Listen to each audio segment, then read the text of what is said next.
Okay. All right, I think we are live. Hey, everyone. Hi, happy Sunday. Welcome to the session. Thanks for coming in. Let me just give this a second to make sure everyone can hear and see me. I think we're good. All right, so welcome. Thank you for joining me in this session. This, I think, is the 10th or 11th live sacred space session that we're doing for just to support everyone in the pandemic crisis. It's been lovely. So thank you, all of you, for joining me here. I'm, as always, every week, honored to be with you in this time of sensitivity and uncertainty, and I look forward to sharing time with you in our sacred space together today. So the things I'm going to do in our time together in sacred space today, as usual, number one, I'll set sacred space, and then we'll talk about an overall topic. And today's topic will be emerging from quarantine, or attempting to, and then seen in the light of the 3 phases of transformation, and I'll talk more about that. The exercise that I'll suggest for the coming week will come at the end of that. It'll just flow right through. Then we'll do some Q&A and try and catch up a little bit with our Q&A.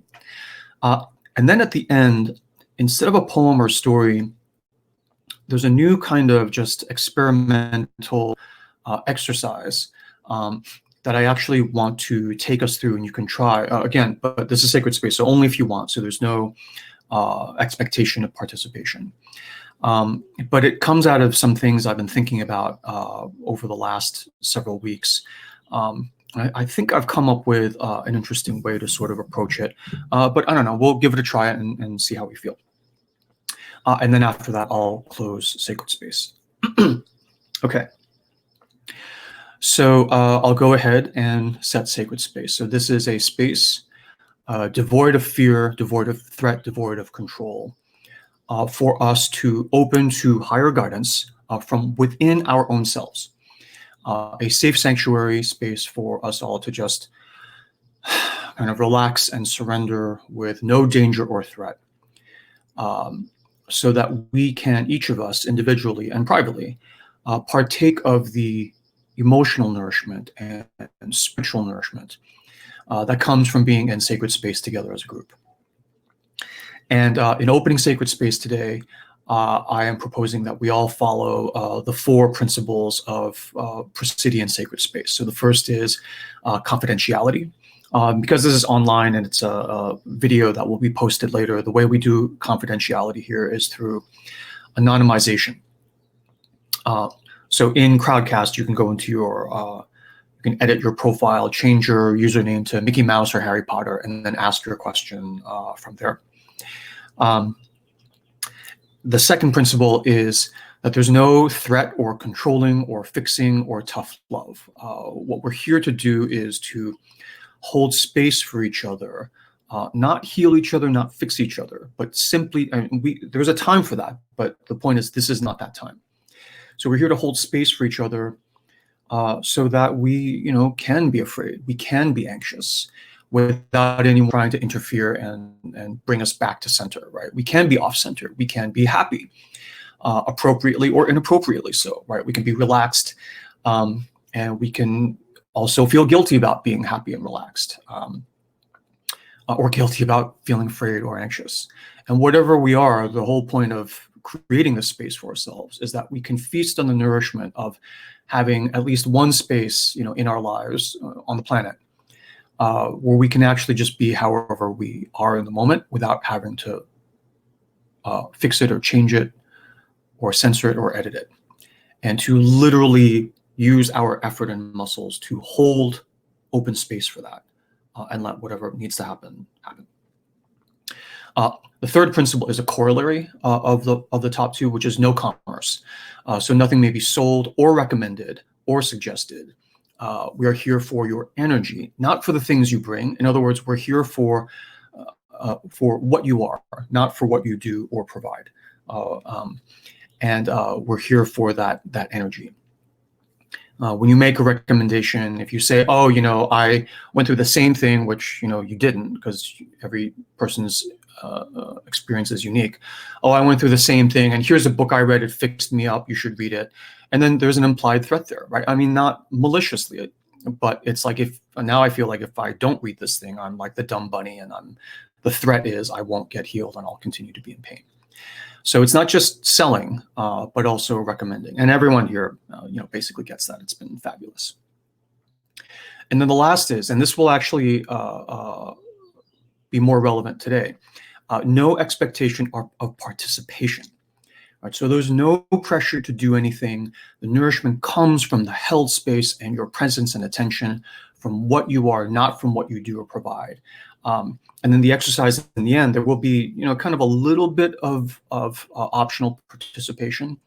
And I'll hammer this in then as well, but it's like there's absolutely no expectation or pressure for you to, participate in the exercise or not.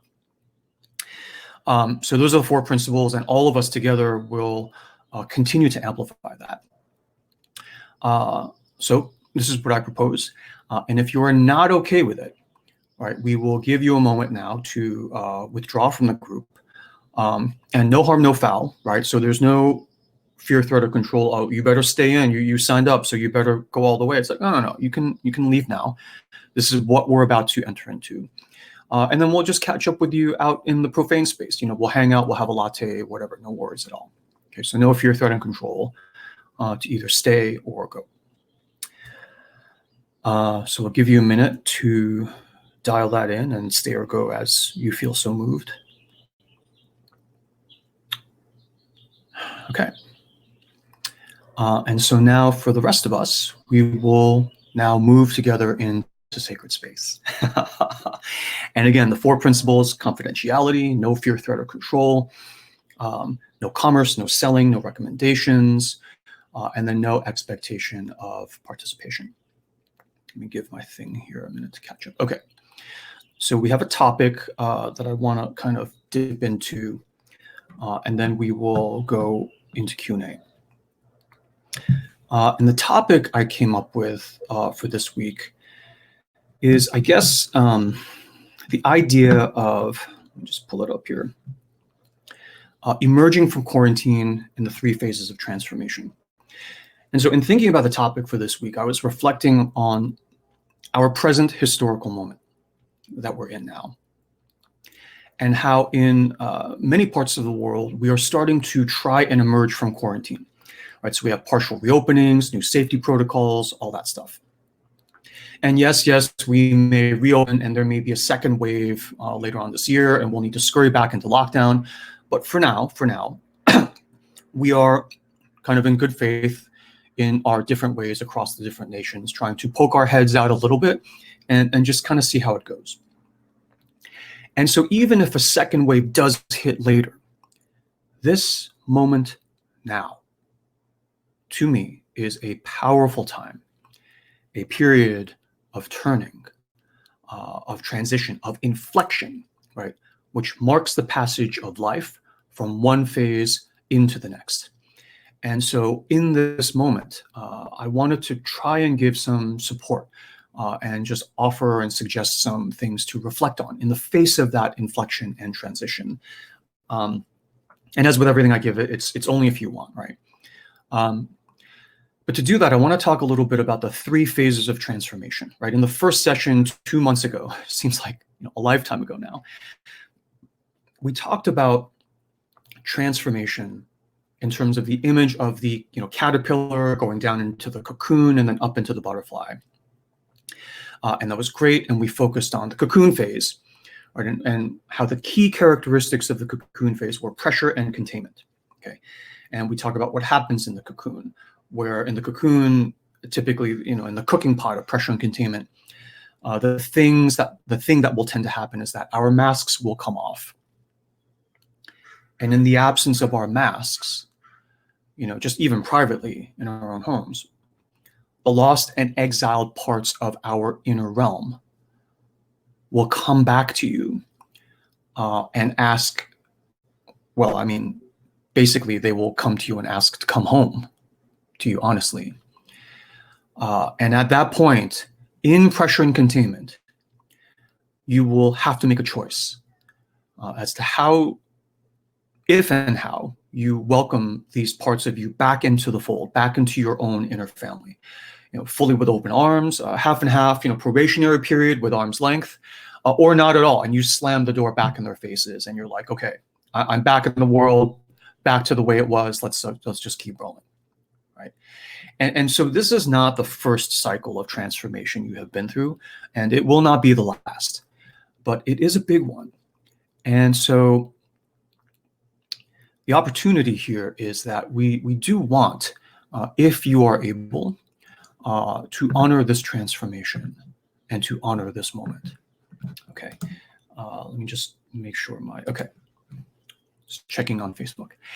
Now, as we come back up into possibly the butterfly phase of things, it is a time to take stock of just what all has even happened in these last 2 months of being in many cases, literal physical containment and quarantine and in the cocoon.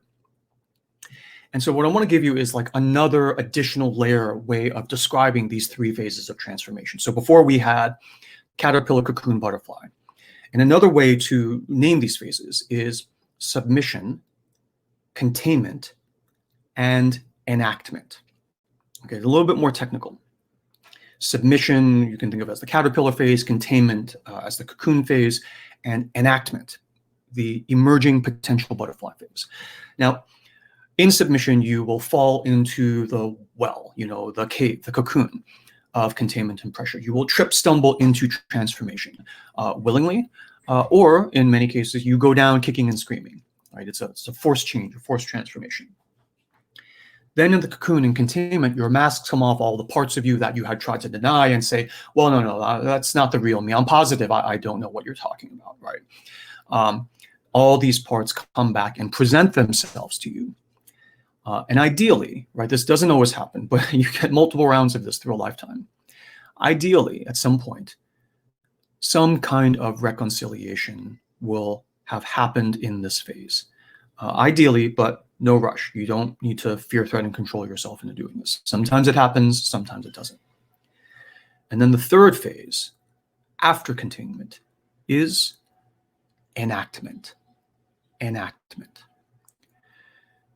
And in this phase, whatever has ended up happening down there, the good, the bad, the ugly, you begin to emerge. And at this point, on the brink, you start to ask some very natural questions, such as, who am I now?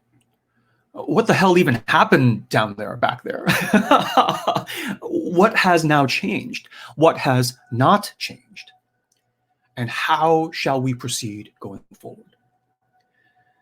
And now, to me, in this historical moment, as we begin to attempt to emerge from quarantine, we are on the brink of enactment, globally as a race of humanity, but also as individuals on our own unique individual paths of life. And so I want to give you a little bit of support and suggestion for this coming phase of enactment with 2 sets of questions, 2 waves of questions to think about, to help spur your own inner stirrings of reflection and deeper insight. And you just take it or leave it, right? You can take these questions I'm about to give you lightly and kind of just think about them through your day, or you can take them, write them down, give each one a page and go really deep and spend time, or you can just totally dismiss them out of hand. Totally, it's whatever you feel like, whatever you want. There is no fear, threat, or control. You don't have to do any of this. It's all good, and only if you want. Okay. So if you don't ask these questions, it's like, oh, you're not living a mindful life. No. We don't do that here.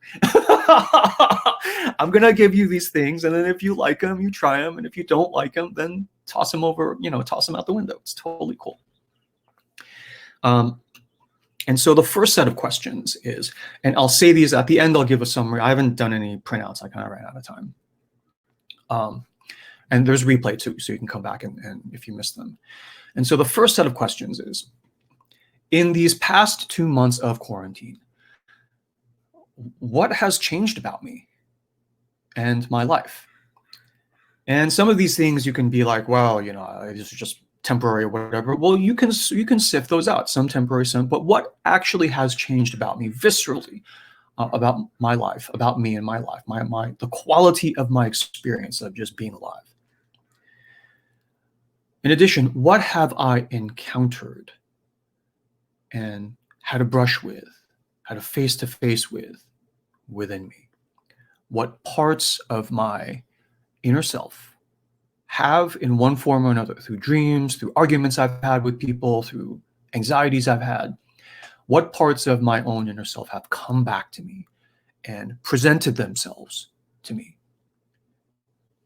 And in healing, there's all kinds of following, like, what do they want? Like, what do we do? How are we gonna? But then the third for now is net all in. So what is even different now going forward? All right, what is even different now going forward? So that's wave one.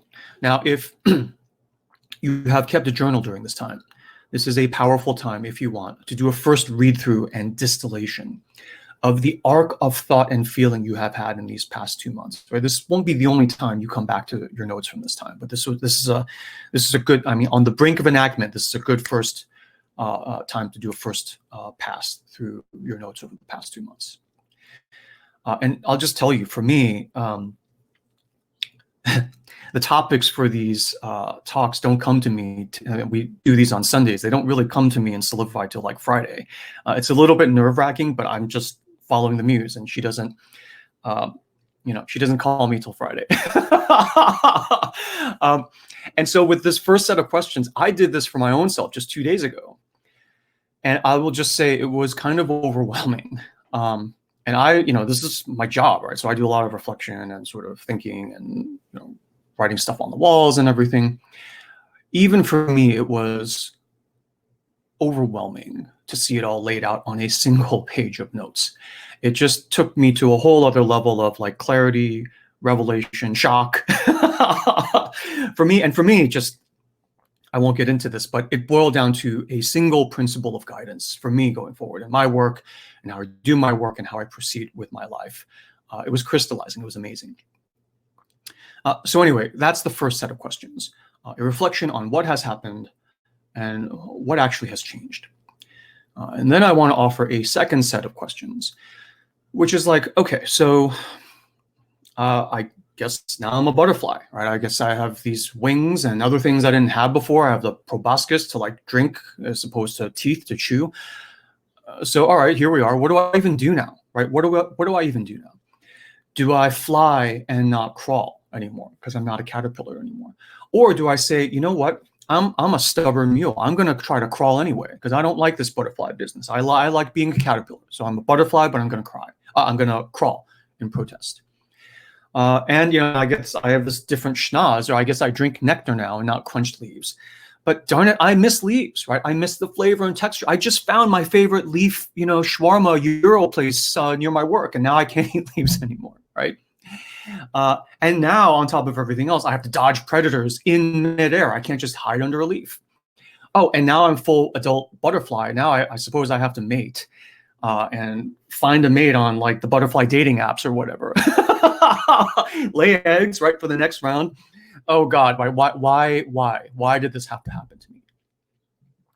Right, so metaphorically speaking, there's all these next step questions in the phase of emergence and enactment. And so similarly for us, right, this boils down to our questions. So for us, as we think about, all right, so what is different? What has changed for us? Do we have wings? Do we not have wings? The next questions for us are, am I even okay with this change? Or how do I even feel about this change with being this new form of thing, this butterfly? Maybe, maybe not, right? What am I okay with? What am I not okay with? And for the things I'm not okay with, right, what do I grieve? What do I grieve? And then as a separate step honored on its own, ideally, you grieve it. You grieve it. And we have talked about the importance of grieving in past sessions. To take the loss as is, without trying to sugarcoat it, or stuff it down or minimize it. You sit with it, and as you sit with the pain without running away, the sitting with the pain transforms it fully into what we call in those sessions an ancestor that will then be able to guide and protect us. Without grief, there is no ancestor. I grieve the caterpillar. I grieve the way I was before all this happened. Okay, and so that goes on your list of things to do. And then thirdly, all right, well, I've grieved, I've come to terms with what I am now. So what do I even do going forward now? How will I proceed in my life going forward? Right? And here it's useful to think about how you will proceed going forward along three specific dimensions. These are the dimensions that I think we've talked about in the last two sessions. How will I proceed going forward according to my need, my want, and my desire? This distinction we made in the last couple of sessions in the Q&A. According to my need, the things I need to live and survive, right? How am I going to make money? How am I going to keep a roof over my head? Number two, according to my want, the things I do because of my wounds, my emotional wounds, which is fully valid. The things I need to do for prestige and keep up appearances and shield. That Gaia film thing some of you saw, the film that I'm in, that premiered this week. So I talk even in the trailer. So, I mean, you can sign up for free, but even in the trailer, one of the trailers, I do this whole 4-minute clip they show where I explain soothing and shielding.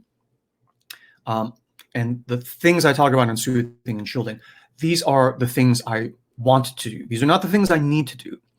These are the things I want to do. In other words, all the things I do out of this feeling of want, out of this feeling of lack, right? Want means lack. In order to manage the pain of my emotional wounds, soothing and shielding. So that's according to my need, according to my want, and then thirdly, according to my desire, my bliss, my meaning and purpose in life. The things I do that are why I am here on the earth. But, right, as Gary has pointed out, when I don't do them, it actually doesn't hurt to not do them because they aren't my wounds, they are my gifts. But as a result of this strange coincidence of physics, right, this is exactly what makes them easy to dismiss and ignore, for decades. So all in, the top level question then is, what is this next phase of my life going to look like? And what do I want it to look like? Said more pointedly, what do I desire it to look like? Ideally, what do I want my life to look like according to my desire? And for some people, this is not the ideal. This is not something you need to brute force your way into. But in many cases, whereas my desire and bliss path may have been a small percent of my attention in the caterpillar phase, say just 10%. Now, elements of my bliss and desire, my true self, my true goofy, clumsy, not that socially acceptable self. But this is how I am, love me as I am, right? That I had pushed away earlier in life may have come rushing back at you in containment and transformation. And now as you emerge with the reconciliation and deals you've cut with these different parts of your inner self, the 10% of bliss becomes 20% or 50 or 80%. Things are different, viscerally palpably different. Your path and life direction are different. And you can't even really say how it happened. What happens in the cocoon, what happens down there in the cocoon, in the wine barrel, it's a mystery, right? But you just know coming out of it, I'm different. Something is different. And the point of asking these questions explicitly, right, now in this moment and in writing, ideally, privately, you don't share it with anyone, you just write in code, burn it afterward, but at least once you have it in writing so you see it all on the page in front of you, is to make these transformations concrete and seen, public to you. And what I mean by that is public to you within your own inner realm, within your own inner kingdom or queendom of which you are the sovereign, right? And publicly reviewed and posted in the town square of your own inner self. So you acknowledge to all the different parts of your own inner being, all the life forces arrayed around you that make who you are as a person. I have recognized, and okay, so now things are going to change. It's not 10% anymore. It's 50. Let's try 50. And I'll see you at the meeting tomorrow where we're going to do all the blocking and tackling of how this is going to go down. Okay.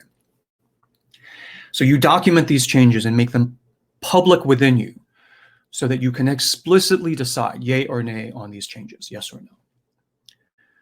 Right? And if no, right, how am I going to suppress them? Right? If you decide no, then you come up with a plan. I'm a butterfly. I'm going to cut my wings off and keep trying to chew leaves, maybe.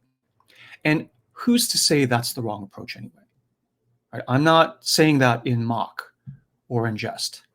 Right? It's not for me to say what is wrong or right about what you decide within your own inner kingdom. You always retain your own sovereign power. And it's not for me or anyone else to say what's right or wrong for you. So you may decide, no, I don't want to do this. I'm going to go to the surgeon and have these wings removed. Right? But then if you decide, on the other hand, yes, I accept that I'm a butterfly now. Then when you ask, okay, what's going to be different going forward? Then as a butterfly, you say, well, all right, I'm going to keep these wings. But I mean, all these things I realize I have to do now. I need some backup. I need some support, right? So I'll keep the wings, but maybe also, and this is absurd. I know it's absurd, but maybe I'm also going to go to flight school. Right, learn some aerial self-defense against the sparrows that are coming after me. Right, maybe I can make friends with other butterflies, and we can all look out for each other and scope out the best flowers. Right, maybe we can be, butterfly pirates together. Right, and hang out. In other words, to make an explicit choice on how you want and desire your life to be going forward, and regardless of what you decide, to make an enactment. Right? This is why we call it enactment, to decide the plan and to enact it and put it into action. So in real human life, as you come out of 2 months of containment, and I'm just parroting back things I've heard from advisees that have emailed me privately. I've seen them in my weekly private healing session. So like, will I actually stay with my partner after we come out of lockdown? Right? Will I change careers? Right. And whatever you decide, it's like, well, then the next question of enactment is, well, how is it all going to work? Right. How at the end of all this transformation and change do I actually need and want and desire my life to be going forward? This is the power of asking questions like this. These very fertile and very virile questions, these very generative questions. And I'll be very open. I'm biased, right? I'm very biased in favor of, it's obvious what my biases are. I'm encouraging this in you now. Because for me, I'm just like, if these questions are not going to come up now in your life, right, after the quarantine of a once-in-a-century global pandemic, then when are they going to come up?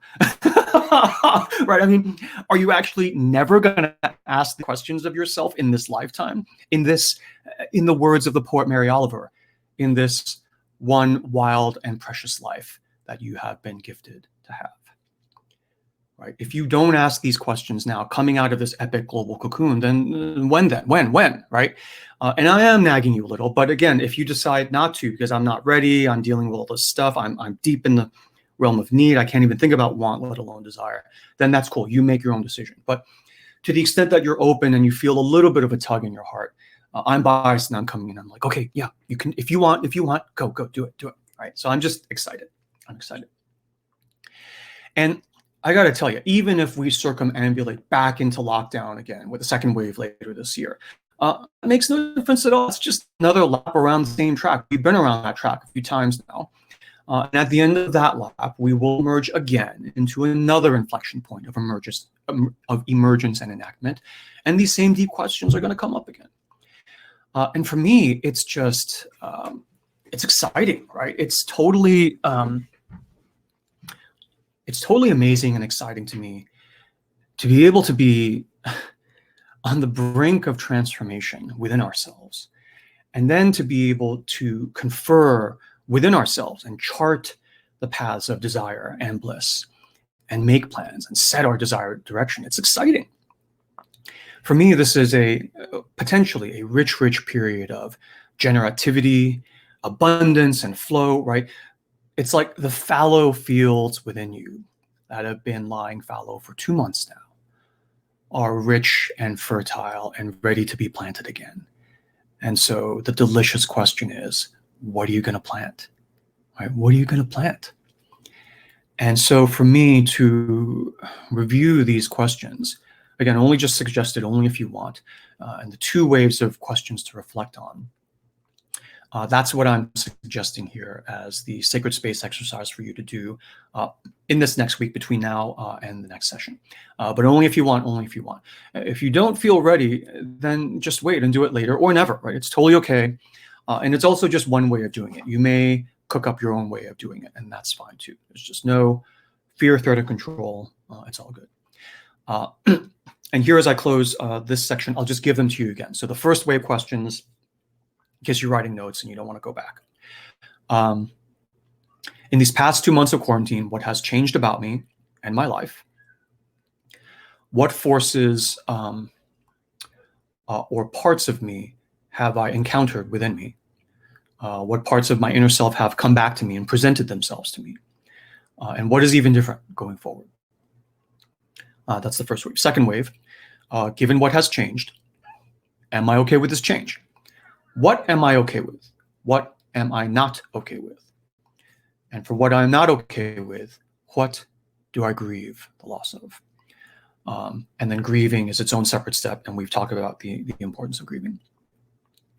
And then thirdly, what will I do going forward? How will I proceed in my life going forward? According to my need, the things I need to live and survive, according to my want, the things I do because of my wounds, which is also valid, and according to my desire, my bliss, my meaning, my purpose in life. In other words, what is this next phase of my life going to look like? And what do I want it to look like? And what do I desire it to look like according to my desire? All right, so that's it. That's what I wanted to cover, and I hope that in this time of emergence from quarantine and potential enactment, that what I have shared here may be of some, practical utility and comfort for you. Okay, so let's keep going. We've got some Q&A to do, and what I'm going to do is I'm going to invite my editor in Bangalore, Gary, to come back up on screen. Gary, are you there? You can come back, or do I need to re-invite you? I don't know. There you are. Yeah. Hey, Artie. Hi, everyone. Hi, Gary. Hi. Okay, if anyone cannot hear Gary or me, just say so in the chat and we'll fiddle with it. But I wanted Gary to come help kind of MC me and guide and pace me through the Q&A so that A, we don't take too long, and then B, there's just a bit of back and forth. And if Gary has any comments to add, you get to hear them as well. Okay. All right. So take it away when you're ready. Start then. Okay. So I've put together the questions that were left behind the last week in the last session. Okay. And also the questions that came up this week. And I want to start with this one, which I found to be a very unique perspective on the muse and the bliss. So yes, the first question here is that it reads, I have an unusual relationship with a few different people, or rather, I think it's my muse that has a jealous relationship with their muses. And whenever I'm able to give my muse some true freedom, however, I feel guilt because of her differences when compared to other people's muses and bliss. And my muse seems to have an obvious resonance to like-minded people and common factor for a good understanding across barriers. Yet, I still find I am drawn to proving. And what is this about? Awesome. So for me, thank you for the question, by the way. For me, this is more of a healing question, which is fine to do a bit of healing question here. And the way I thought about this when I read it was that this idea of proving is, to me, an example of a want, right? It's not need. You don't need to prove. I mean, we mix these words in profane speech, but what you need are the things you need to stay alive. You don't need to prove anything to stay alive.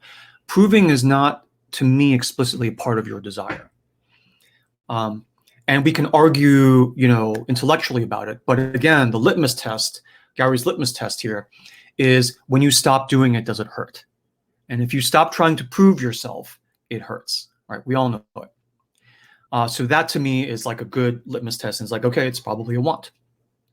So it's not a desire, it's more of a want. And to me, and of course I'm leading, I've seen this in like the tens of thousands of people that I've helped. So this is to me a wound of like, I'll show them, right? They put me down, they shamed me, and I'm going to come back, I'm going to win an Oscar, I'm going to win the Nobel Prize, and I'll show all those jerks. And so this wanting, this lack of emotional validation, which caused the wound, and then wanting to go and gorge and take, you know, a lion's share of emotional validation in order to get the vindication. So first of all, that's all fine. There's nothing wrong with that. I have no problem with vindication. The only issue is that when you spend all that energy in the need, in the want, when you're like, I have to prove myself, and you're like, I'll show them, right? When we talked about meditation, you're not like this, you're like this, you're like this, I'll show them. And this tends, not as a moralistic righteous thing, just as a pure physics in your body. When you're like this tends to restrict muse flow. Because you only, the muse comes to you usually in a whisper.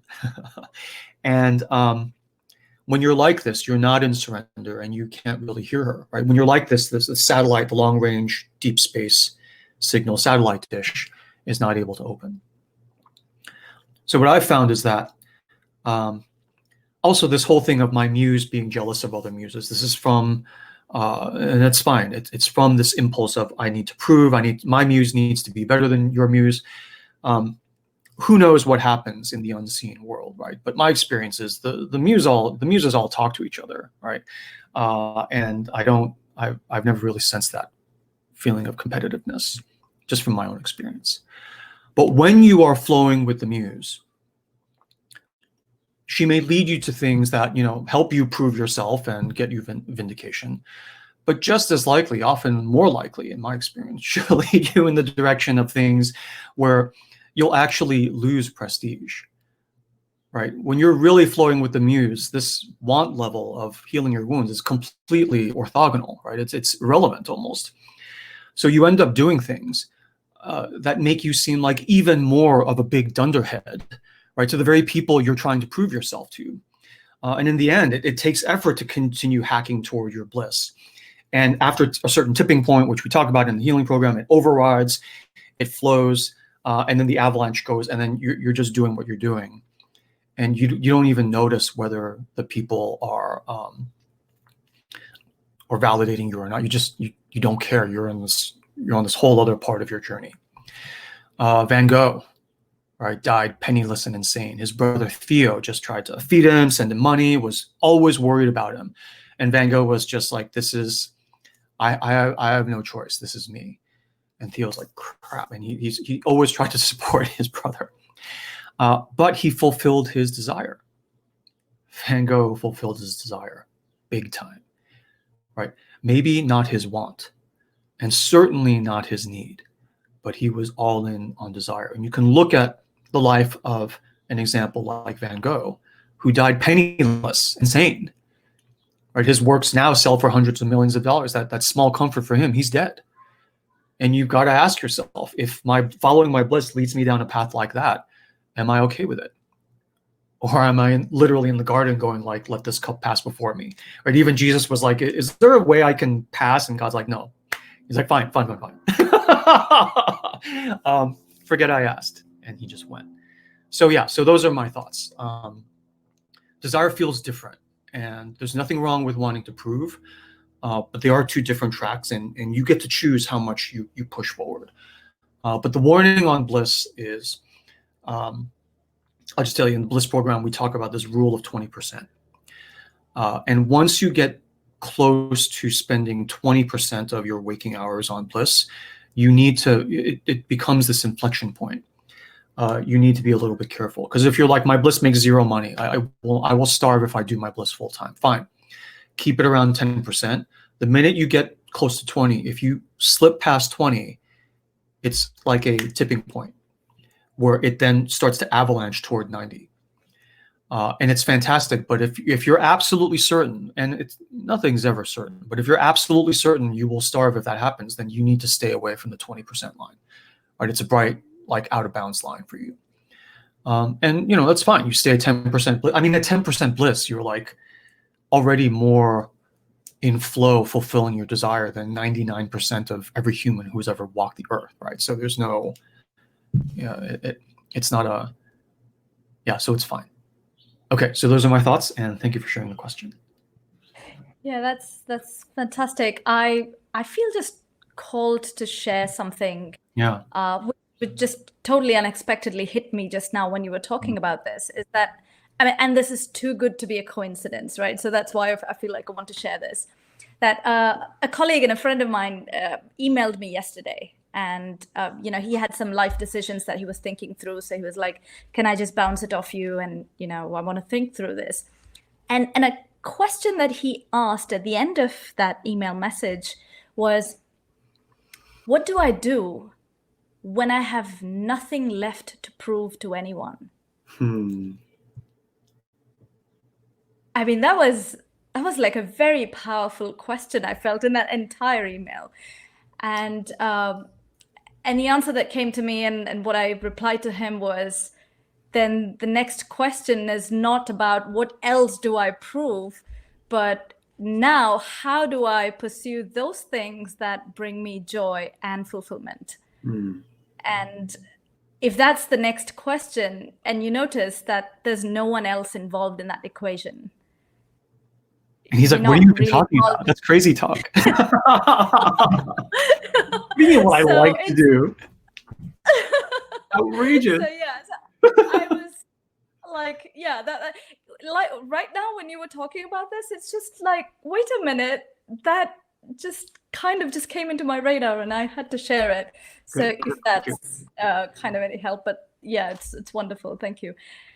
And the next question here is also about bliss and following your purpose. Okay, yeah. And I share this, and it says, this is about, again, exactly what you were talking about, which is discriminating between bliss and work, want and fulfillment and need, creativity and career versus day job, and all of that.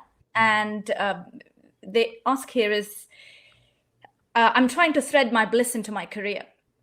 Right. And there's a significant time gap now, and the actualization of the career requires a day job for the interim.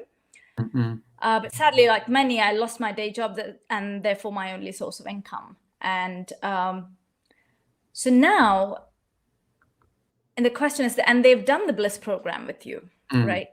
Asking is there a difference between bliss and purpose? And if there is, can the bliss exercises in the program be used to find purpose in the exact same way? And also, can those exercises be used to find an interim job, which is kind of, best suited now with all these reflections and revelations about your inner lines of bliss? Right. Can you find a job that is best suited for you? And also keeping in mind that in these times of the pandemic, nature of work and nature of industries have also undergone significant change. So that's the question. Yeah. I love that. Thank you for the question. So just a quick sort of step back. So for me, bliss is more purpose and less meaning. I mean, we shorthand and say the meaning and purpose of your life because that's how people talk about it. So that I defer to that, and I speak in the code of the profane when I'm out there, right? But when you get into it, there's a difference between purpose and meaning. Meaning points to the next thing, right? When the word tree, when you see the written word tree, that word has meaning because it points to something other than itself.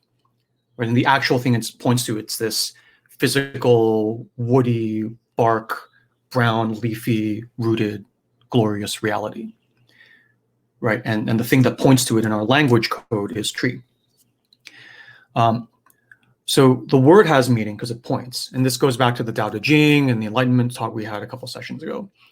The word is name and form. It points to name and form. The name points to form. But when you regard, so when you look at tree or you say tree, it points your mind toward this leafy, lovely reality. When you regard an actual leafy, lovely reality, it doesn't point to anything. It just is. 自然, self, so. It just, la, self, so, is. It doesn't point to anything else. Right? It's our illusion that creates name and form around it. But when you take away words, you take away names from Tao Te Ching talk. You're faced with just this thing. It's like when we did the pen exercise in that talk. Okay. And so bliss is like that leafy reality in you. So that's why I think of it less in terms of meaning. What does it mean? What should I be doing? There is no should. Bliss is more purpose, which is more of an is. You know, we don't say which way should the river be flowing. It's like, which way is the river flowing? And then we will, like, you know, ideally flow with it so we get to use all of its power. And so here with your question, and what I like about purpose also is because purpose is focused on the now, basically. Right? What do I want now? What do I desire now? And so how to get money is a key question for, so since you've done the Bliss program, we talk about monkey mind genius. Sort of, it's different from the muse, but basically how to get money now, the practical need/want question of how to get money is a question for the monkey mind and sort of for the muse, largely for the monkey mind genius. And the point here is that from the tools you have in the Bliss program, people are like, oh, I'm doing the Bliss program and I'm like going into my like butterfly phase. The path of your bliss within you is hardcore, rigorous, industrial grade, tough stuff. So you can ask it tough questions, not just lofty rainbows and unicorns questions. Okay, the proof that it's tough is that it has already survived. In your case, right, I remember your cancer diagnosis that you beat recently. Congratulations, by the way. And, you know, for most of us, decades of suppression and exile and cutting off. And your bliss survived all of that. Right? So we have a money shortage now where we have to, like, do we do a day job?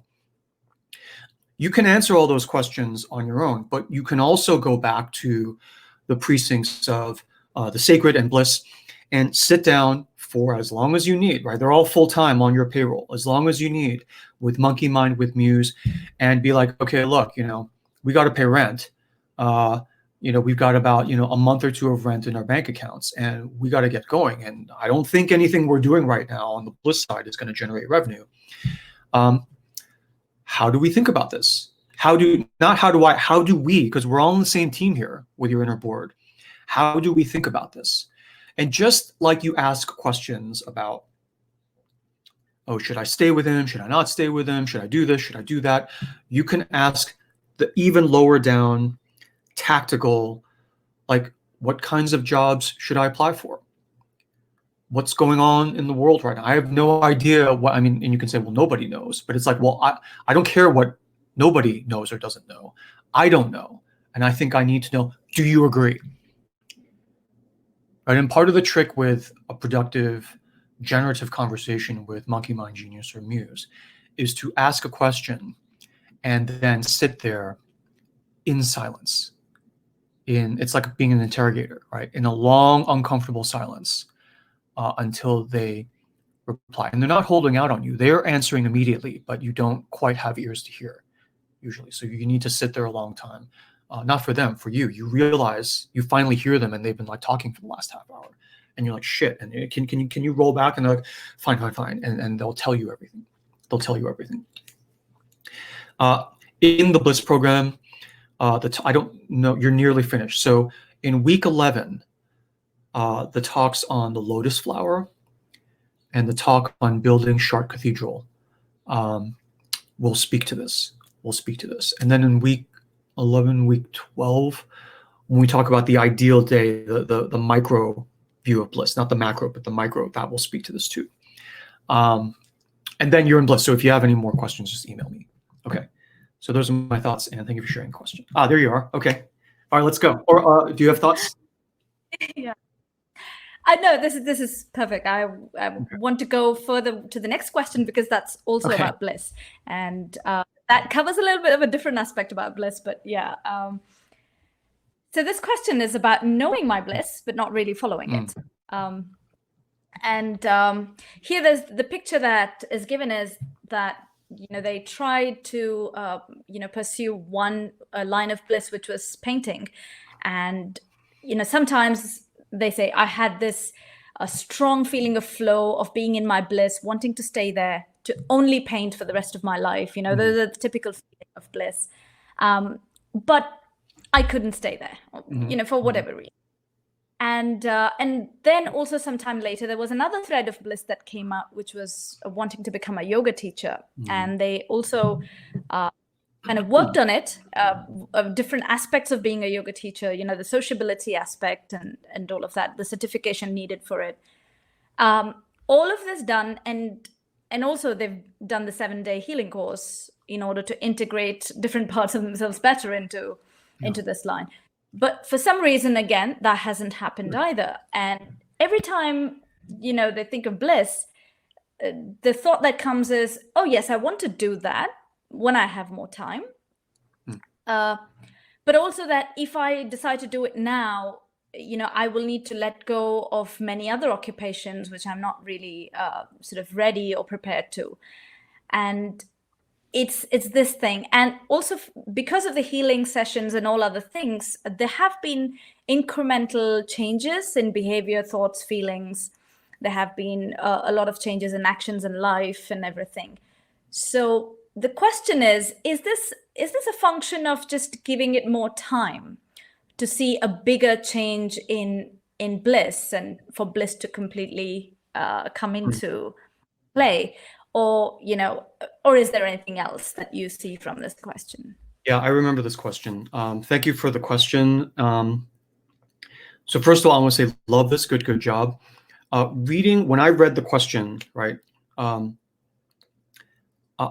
it wasn't clear to me exactly what your bliss is. So there's painting, there's yoga. Like when you do, like if you do the bliss program or do it on your own, however you do it, doesn't matter. When you start investigating and excavating the outlines and contours of all the lines of ziran, of flow within you, you'll find probably, a dozen or so different lines of bliss. Here we have yoga teacher, painting. I'm sure there's like a dozen others, right? But it takes time to excavate because you've experienced them, to be sure, but they're so easy to stuff down. They're all golden threads within you that break, like breathing on them breaks them, right? And so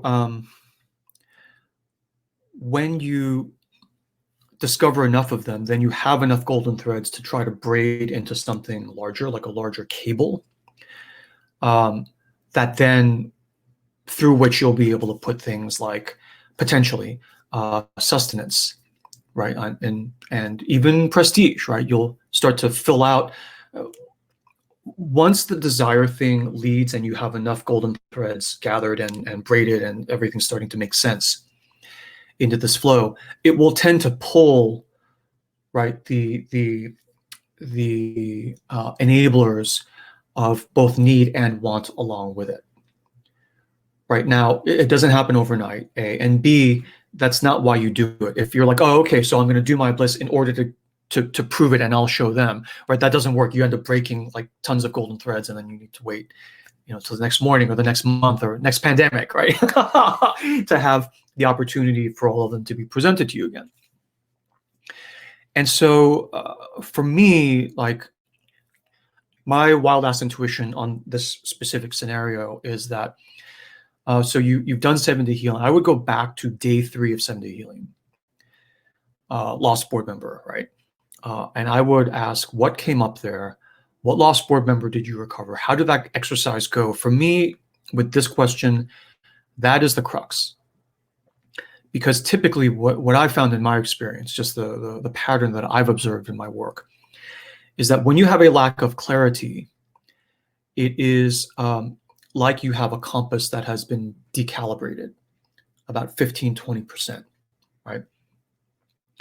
And when you recover a lost board member in like day 3 of 7-day healing, you're recovering a couple of the lodestones. Let's say you have 12 lodestones all around the compass, right?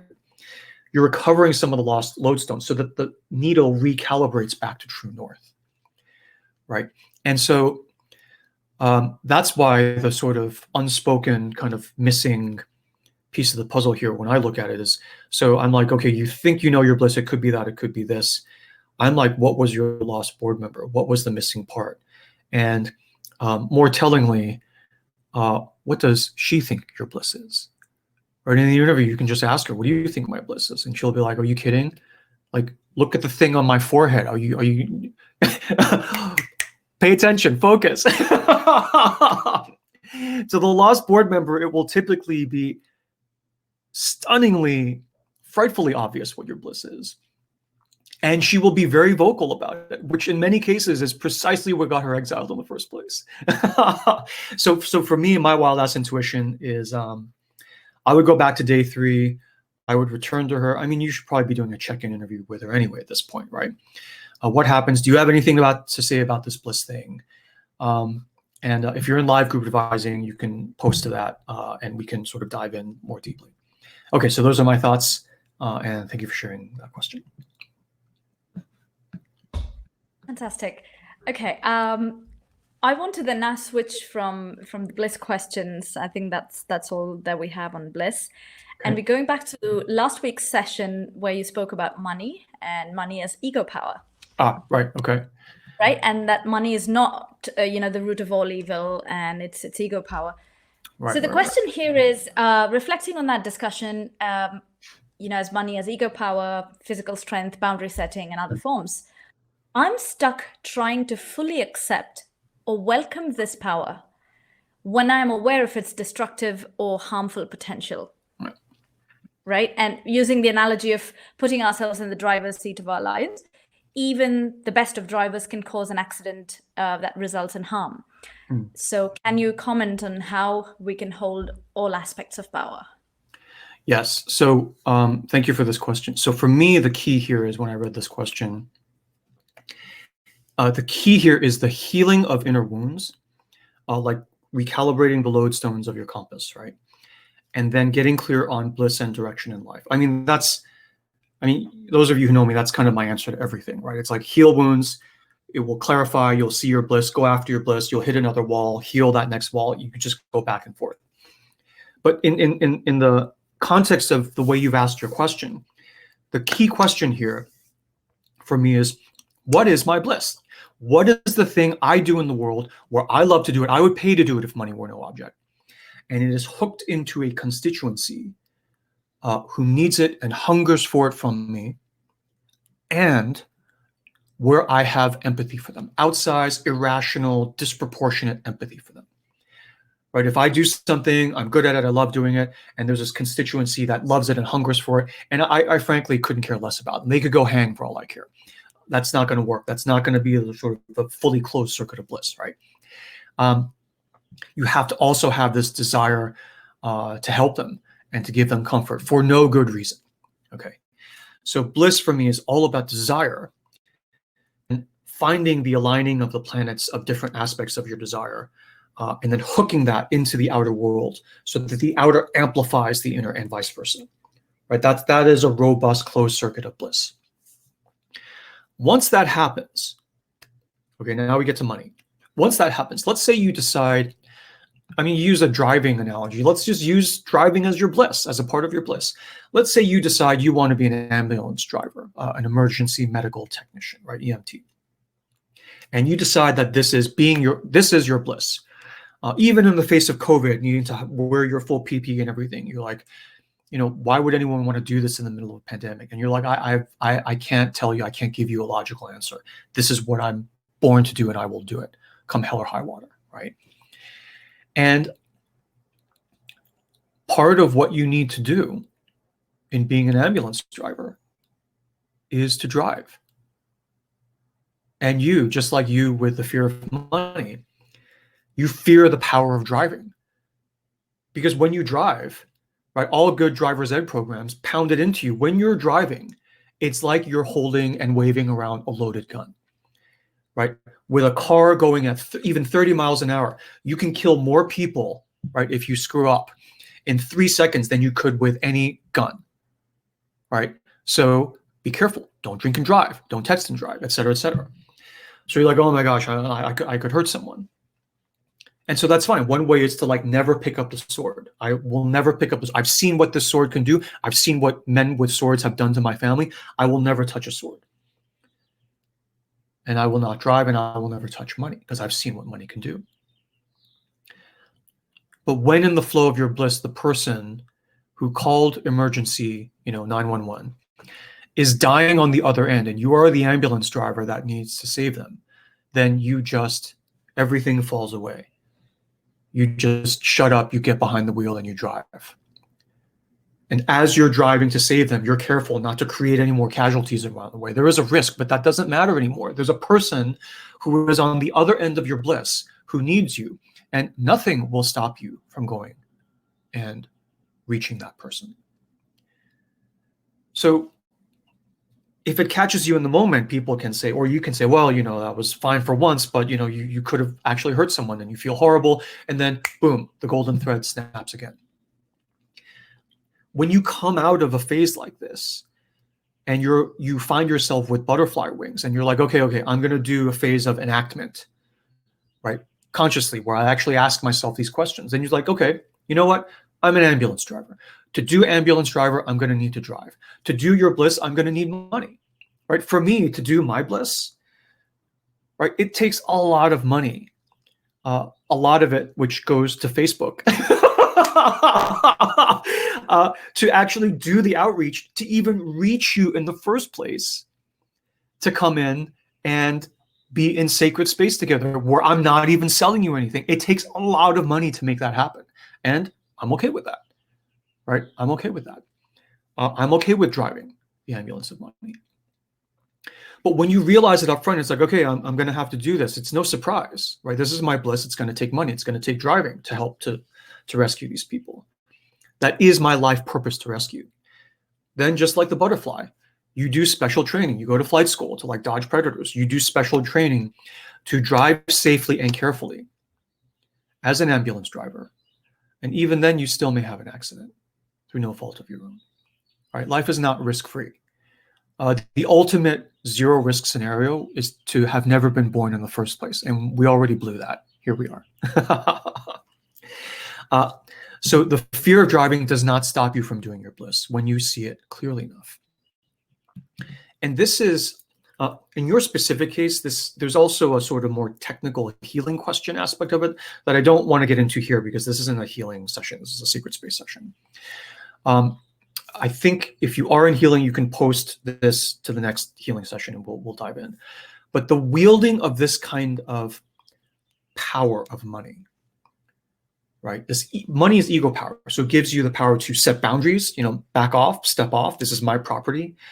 Defensively, and then assertively, it gives you ego power to manifest in a certain direction.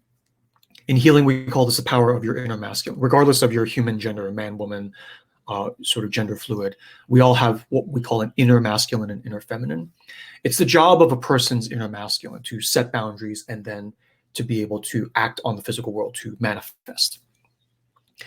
And so when you recover the power of your inner masculine, which is part of this healing process typically, especially if you are a woman, right? Not to be sexist, I'm just saying that's one of the tricks of the patriarchy that we live in, right? In order to retain power for the patriarchs, we tell women, you don't have an inner masculine because look at you, you're a woman, right? And we say things like to girls, we say it's unladylike to set hard boundaries and to not be yielding and to not serve others and to talk loudly and to piss in the corners and mark out your territory. That's unladylike. Now I want you to be a good girl and don't do any of those things. And I convince you that you don't have any inner masculine, which is total bullshit. That's not true. Right? You're a human organism. You don't have the power to set boundaries. Of course not. Of course you do. Right? You have nails and teeth just like men do. Right? Anyway, I'm vastly oversimplifying, but yes, your discomfort with holding and wielding power for fear that you might hurt someone is not just your own discomfort. It is by design, right, for you as a woman. It is part of a social script that is given, and another kind of wound in our larger society. But like any wound of this nature, it can be addressed and healed, just like a broken arm or sprained ankle can be healed. Yeah, the patriarchy water of the ocean that we all swim in is a whole other topic. And we don't have time to get into that now. But those are my thoughts. I hope that was helpful. And thank you for sharing the question. All right. Brilliant. So while we're on that, there's another question that pertains to fear that that I think will extend this discussion a little bit. And this question says, I've dealt with fear my whole life. It brings a horrible feeling in my solar plexus. So this is very visceral. And I know that the thing I fear has no power over me, but it keeps coming up. I remembered you saying that we should pay attention to things that are repeated, seek the message. So I did. Nothing. So what do I do when I ask for guidance and I get no answer? And later I found myself sharing some thoughts about the power of fear in the profane and in the sacred. Is this the message? But fear is still here. So I love this question. Thank you for asking this question. So this, again, is more of a healing question. And to shorthand it, I'll just use some healing vocabulary. In healing, we would say, do the day 3 exercise with solar plexus. I mean, there's other. So this is also a woman reporting, and the solar plexus, if you'll indulge me, is in the Hindu system. It's chakra 3, right? It's the yellow chakra right here, and the upside down V of it's right there.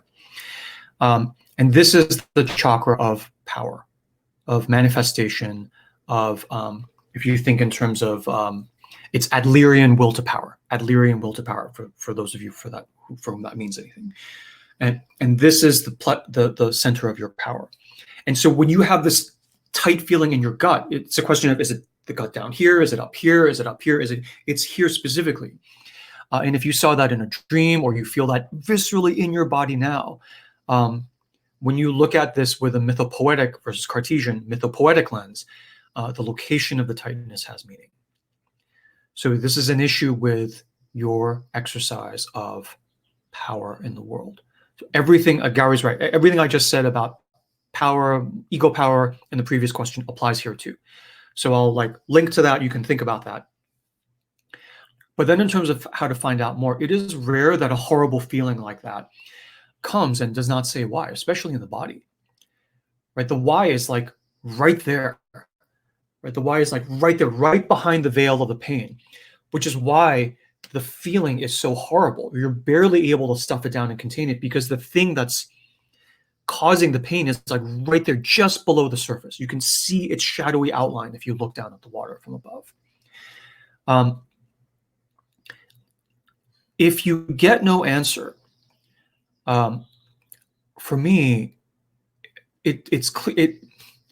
so for me, it's typically the case. I don't know in your case, you'll have to find out, but it's typically the case that the answer is coming to you, but there are other parts of you that are no, we don't talk about that. We don't talk about that. We don't want to hear about that. That's gonna, I mean, yes, this is a great question to ask, but if we really do what he says, we're gonna open this whole big can of worms. And then if you really want to go there, fear, threat, and control, if you really want to go there, then you're going to have to ask questions about relationship and relationship with kids and work. And do you really want to go down a path which will potentially mean the blowing up of your entire life as you know it right now? No, I didn't think so. So great, you asked this little question, you got a little answer. Now sit back down, sit in the back of the bus. The big boys are here, and we will continue driving the bus of your life. These are the voices that are within us. And it's your choice what you do. There is no right or wrong answer, right? There is no right or wrong answer. But even here, you say, I'm asking, I'm not getting any answer. And then 2 lines later, you're like, well, later I found myself sharing some thoughts, whatever that means, right? You were talking to someone, or you were sharing to yourself. You heard these thoughts about power of fear and the profane and the sacred, very tellingly, you don't explain exactly what thoughts you have, right? And I'm not blaming you. I'm observing that you didn't say what, because I would like to hear. And before you even say what the thoughts were, you stuff it down. You're like, is this really the message? Is this, I'm not hearing anything. Hello. Oh, I've got a FedEx package. What is this? Is this the message? And I'm like, I try to be a fair referee, so I'm like, I don't actually know because I haven't seen the envelope, but you could open it if you wanted. You don't have to. No fear, threat, and control. But you could if you wanted to. You're not hearing anything. I take you at your word, but you're saying there's a FedEx package that just got slipped through the door, and that might be interesting to check out. So that's what I'm thinking.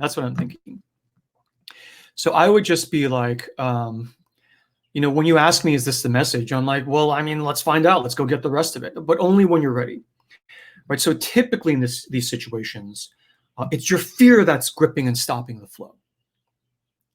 And in the face of that, what I also say is, that's okay. Right? The normal profane self-help, it's like, well, your fear, so you need to relax your fear and break through your fear and do more meditation and sign up for more courses.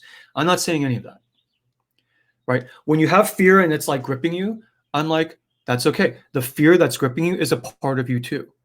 Right? You stuffed that down brute force, you've just created your next lost board member that you're gonna have to circle around and get back again. So ideally, it's like nobody gets exiled anymore. No, that's just not how we do it anymore. We just lost too much time. We just don't want to do it like that anymore. That's just a crappy, inefficient way of doing it. So it's just like, okay, so I'm in fear and it's stopping the flow. Fine. Right? Don't brute force the fear to ungrip anyway. You are stopping the flow with your fear, and that's okay. Fear is valid. How is fear not valid? Right? Fear keeps me from getting hit by a bus out on the street. So you sit there in fear, total stalemate, paralysis, and that's it. You just sit there. What's wrong with that? What's wrong with that? Are we not allowed to sit in paralysis for a week, a month, a year if we want to? Who are we anyway? So there's no deadline, no rush. But it's uncomfortable. Yeah. Well, clearly it's uncomfortable. But if you release it and you go down that whole path that it charted out, that's potentially even worse. So this is actually the lesser of two evils. So it's like, okay, I'll take the discomfort. Thank you. But for me, the trick here, right, the pro tip here is that the ideal two choices you pick between are sitting in the discomfort or relaxing and just like, let's turn over the cards. Let's like, let the chips fall as they may. Let's fucking do this, right? There is a third choice that you can do too if you want, but it's just a little bit dangerous. The third choice is, instead of sitting in discomfort, instead of relaxing and like saddling up and going, I go the other direction, where it's like I take whiskey or sex or whatever and just numb the bejesus out of this. So even though I'm clenching, I'm numbing the discomfort of clenching. Now, that's okay for a little while because it's just a question of endurance and like, just misery, right? But to do that too long, to drink and numb and distract, and all of a sudden immerse yourself in a lifestyle where you have urgent deadlines. I have a work thing. I have a drama thing. I have a life or death relationship drama thing. Everything. I have this long pipeline of things that I have arranged, where one after another, I'll have drama after deadline after drama after deadline, so that I cannot even feel the discomfort I have in me anymore. Actually, that's okay too. This thing will fester and the volcano will build pressure until one day it gets strong enough and pissed enough where it just explodes and this whole pipeline gets blown away. Or you call that midlife crisis or a crack up or whatever, but it's not. It's a release of pressure. So even that doesn't stop it forever, right? So in healing, we're like, okay, so there's this state of affairs that is so what's like just the relaxed, reasonable way to deal with this? It's like, okay, if you want to stay here, stay here. If it's too much, go numb a little bit, but try to numb in ways that don't hurt yourself or other people. It's like you can watch 2 days of Netflix. You're not going to hurt anyone, right? And then relax, take a breath, come back and sit in the discomfort again. And then eventually you go. But that's like the skill, the sort of, I mean, when I call myself an advisor, that's the kind of thing I'm advising on. Okay, so those are my thoughts. I hope that was helpful. And thank you for sharing the question. Oh, we can't hear you. Can't hear you. Sorry, I think I pressed mute twice. Is that okay now? Yeah. Yeah, good. All right. So the next question is that it's a very short one, but I feel like it's quite a powerful one. If I have a want that is caused by an emotional wound that we talk about, right? Oh. What will happen if I heal the wound? Will the want simply disappear, or will it turn into desire? Love this question. Thank you. So the quick answer is I'm not sure, right? I don't know. There is no hard and fast rule. I can kind of talk about the physics of it. And basically the physics are, if your want is a salve for the wound, like a numbing agent for the wound, when the wound itself is healed, then the salve will go away. In other words, if I'm paying vast amounts of my personal blood and treasure for this whiskey, for this drug, for this, let's just call it an anesthetic, right? And this anesthetic is like $1,000 an ounce, right? But it's the only thing that makes this cut on my hand like way for 20 minutes at a time. And you call that a want, right? Maybe the wielding of this anesthetic, there's something blissful about it too. But the litmus test is when you heal the thing and you don't need this $1,000 an ounce thing anymore, right? You naturally will stop paying for it because it's like, I have better things to do with $1,000 than buy another tube of this stuff, which I'm not going to use because my wound is healed now, right? And if you still find yourself buying it anyway, because nothing hurts when you don't have it, but you just kind of like it anyway, maybe there's something about your bliss that is involved with that. I mean, it's a horrible example, but hopefully you get the idea of what I'm saying. The ideal is that, so people will often ask me, should I do healing first or bliss first? And I'm like, just do whichever, it doesn't matter, you end up in the same place. And one of the reasons for that is that if you have a wound, but you can still see clearly enough with your compass to get a few golden threads of your bliss going and braided and like spun up, right? And there's no ideal sequence. You just do whatever. What will often happen is the bliss will get going enough where your bliss itself will become an agent of numbing and soothing too, but in a good way. So after a while, your bliss gets spun up. And it has soothing and shielding effects. So it soothes because it feels good. Like for me, I mean, this work is my bliss if it's not, you know, sort of obvious. So when I'm here, this is my bliss. I'm flowing, I'm getting downloads from the muse and everything. And I love sharing sacred space with everyone together here. But it's also soothing. If I had a fight with someone or if I like hurt my foot outside when I was just working out or whatever, I mean, all that falls away. I'm like in the zone now. So you can't deny that. I can't deny that it does have these soothing effects. Okay. But also, you know, so if I've had a tough day, even just doing my bliss makes me feel better. I don't need to watch Netflix or drink or whatever. And after a while, bliss becomes shielding as well. I mean, I don't, and mainly the reason is I kind of don't care what people think anymore. Right, I'm doing my bliss. All my ex-tech friends are still like scratching their heads going like, what happened to you? You like walked off the field. We were ready to fund your next company sight unseen. And you just, and initially there's like, you just walked off the field. What's up, bro? And now they're just like, you know, after a few beers, they're like, you know, we feel like you left us. You like abandoned us. You did this thing that you obviously thought was higher and we couldn't follow you there. So we're the people who felt abandoned. And I was like, dude, TMI, right? But after a while, it's so good. You just don't even care what people think anymore. Right? If I never prove it and I never show them, it doesn't matter. But life has a way of like, you know, after a while, some prestige ends up coming anyway, because you do anything long enough, you get good at it, and you sort of a bit of a reputation starts to follow you. So even this past week, I'm in this like movie series on Gaia. It's like a healing wellness Netflix, and it came out like a week plus ago. I kept forgetting to do like promotion and sending it out because it's like, I mean, I just don't care, right? Finally, a couple days ago, I rushed to like get everything out because, I mean, I know the filmmakers, I know James and Laurentine, and I want to support them. And they like came out from Australia to San Francisco just to do the interview with me for this film.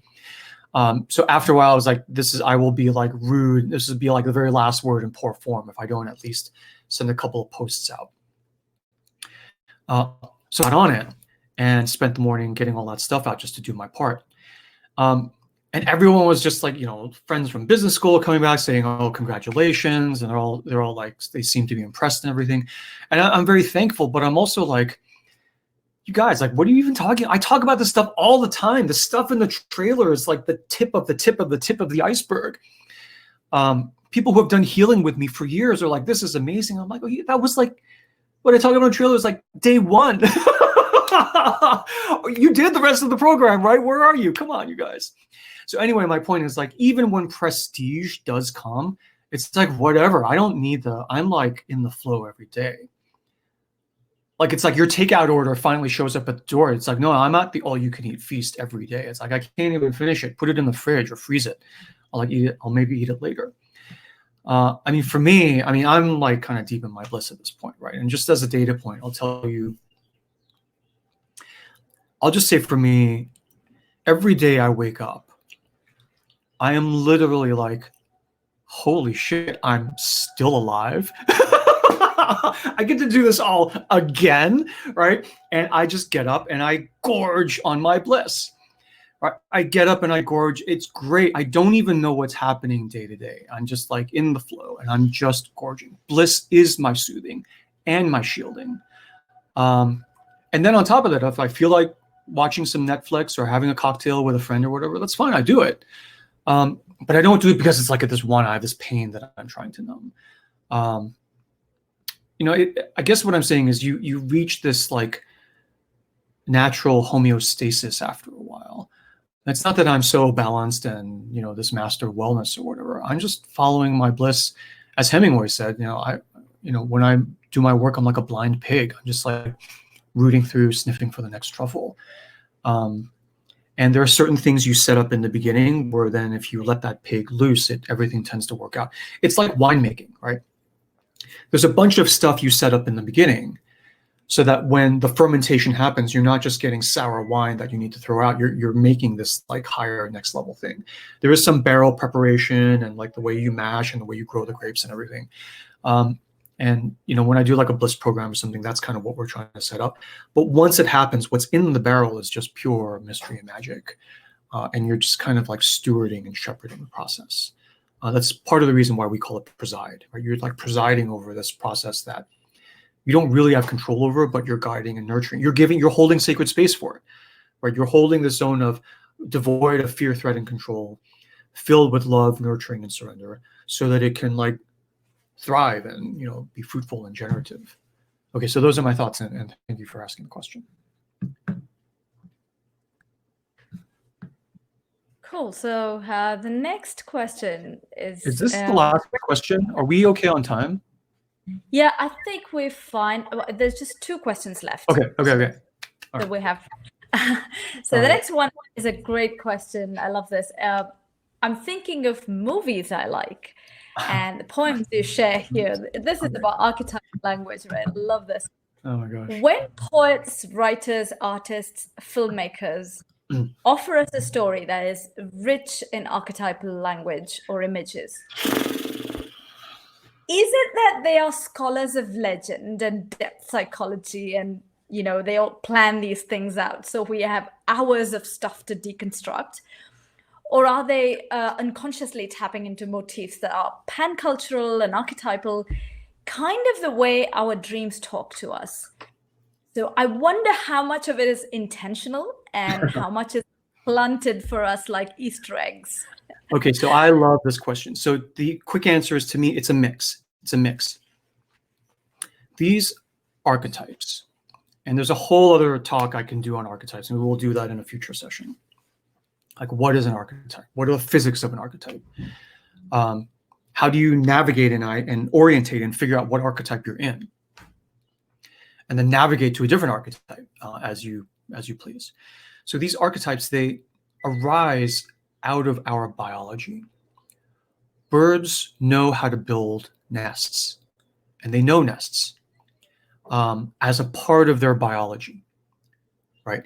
It's not like, oh, the birds in Costa Rica discovered nest building and then it culturally diffused with the spice route and the trade routes out to like Africa and Europe and North America. No. It's not cultural diffusion, these archetypes. All birds know how to build nests and lay eggs. It is endemic to the nature of the bird. When birds themselves diffuse, they take their archetypes with them because they bring their biology with them. And so when a writer says, oh, my book, it was like a dream, I was just writing down my dream. Like Haruki Murakami is famous for saying, my books are just my dreams. I'm like dreaming while I'm writing, and I'm just taking down what's happening. And his books are terribly, beautifully, achingly archetypal and dreamlike. The writer, right, when she or he says that, she's not being disingenuous. She really did just let it flow from her imagination and fantasy. And when you do that, the natural things endemic to humans, our versions of nests, our versions of eggs, will come up. Fairy tales are fascinating for this very reason. Fairy tales are collective dreams, but collective dreams that have stood the test of time through tens of thousands of years of human history. And they have survived so that they are priceless to us, right? It's like they've gone through 5,000 feet of shale and limestone and rock to be distilled into like the archetypal fragments. So when you read The Frog King or The Frog Princess or the Grimm Brothers tales, you're getting a taste of the pure distillate, right, of human archetypal experience. Authored fairy tales are much weaker in this regard. So when you read the fairy tales of, say, Hans Christian Andersen, who was like a single human author in living memory, right? They tell you more about him as a man and the state of being. They're like his dreams, and perhaps it's, his mother wounds and all of that stuff. But Frog King is Grimm Brothers #1, right? The first tale of the Grimm Brothers is more purely universally archetypal because it survives so much longer as a story shape and form, right? The archetype of the frog coming up with the healing ball of wholeness shows up in Odysseus, right? In the Odyssey, in Book 6 of the Odyssey, Nausicaa on the beach with her maidens, and then they're playing with the ball, and then it rolls into the bushes, and then Odysseus, this frog of a man, he's like been shipwrecked, he's like cut, bruised, scabbardy, scraggly comes out and with the ball. So this is the frog. There's a North American indigenous traditional tale of a goddess falling to earth, and the way she makes the earth is a frog dives down to the bottom of ocean and comes up, and in its mouth is a ball of mud that he brings back to the goddess, and she spreads it on the back of the world tortoise, and that grows and becomes the earth. So it happens like a tree, like this leafy, woodsy reality happens. These archetypes arise in us, and when we're in a certain state of like the sacred, where we release our grip of the profane, it comes burst out of us. Right? That's why writers go into Hermitage and they seclude themselves in huts and cottages, so that they cut themselves off. It's like a temenos, right? The Greek word for temple is temenos. Temen means to cut. So temple is the cut off place. Template is the cutting pattern, right? So the temenos is the place they cut themselves off from the world of the profane, so that they can open and let this stuff flow through them. And so, so to answer your question, so sometimes it comes up out of you as a writer or an artist, and you see it, and you see what's happening. So you take it, and you don't really change a whole hell of a lot of it, but you build a temple around it. You build a structure around it. It's like this pure food ambrosia has come out. But as the artist, you build this buffet. You have like dining tables and chairs, and you have a maitre d' to facilitate the ingestion of your audience of this ambrosia that you're bringing. And other times it's less structured.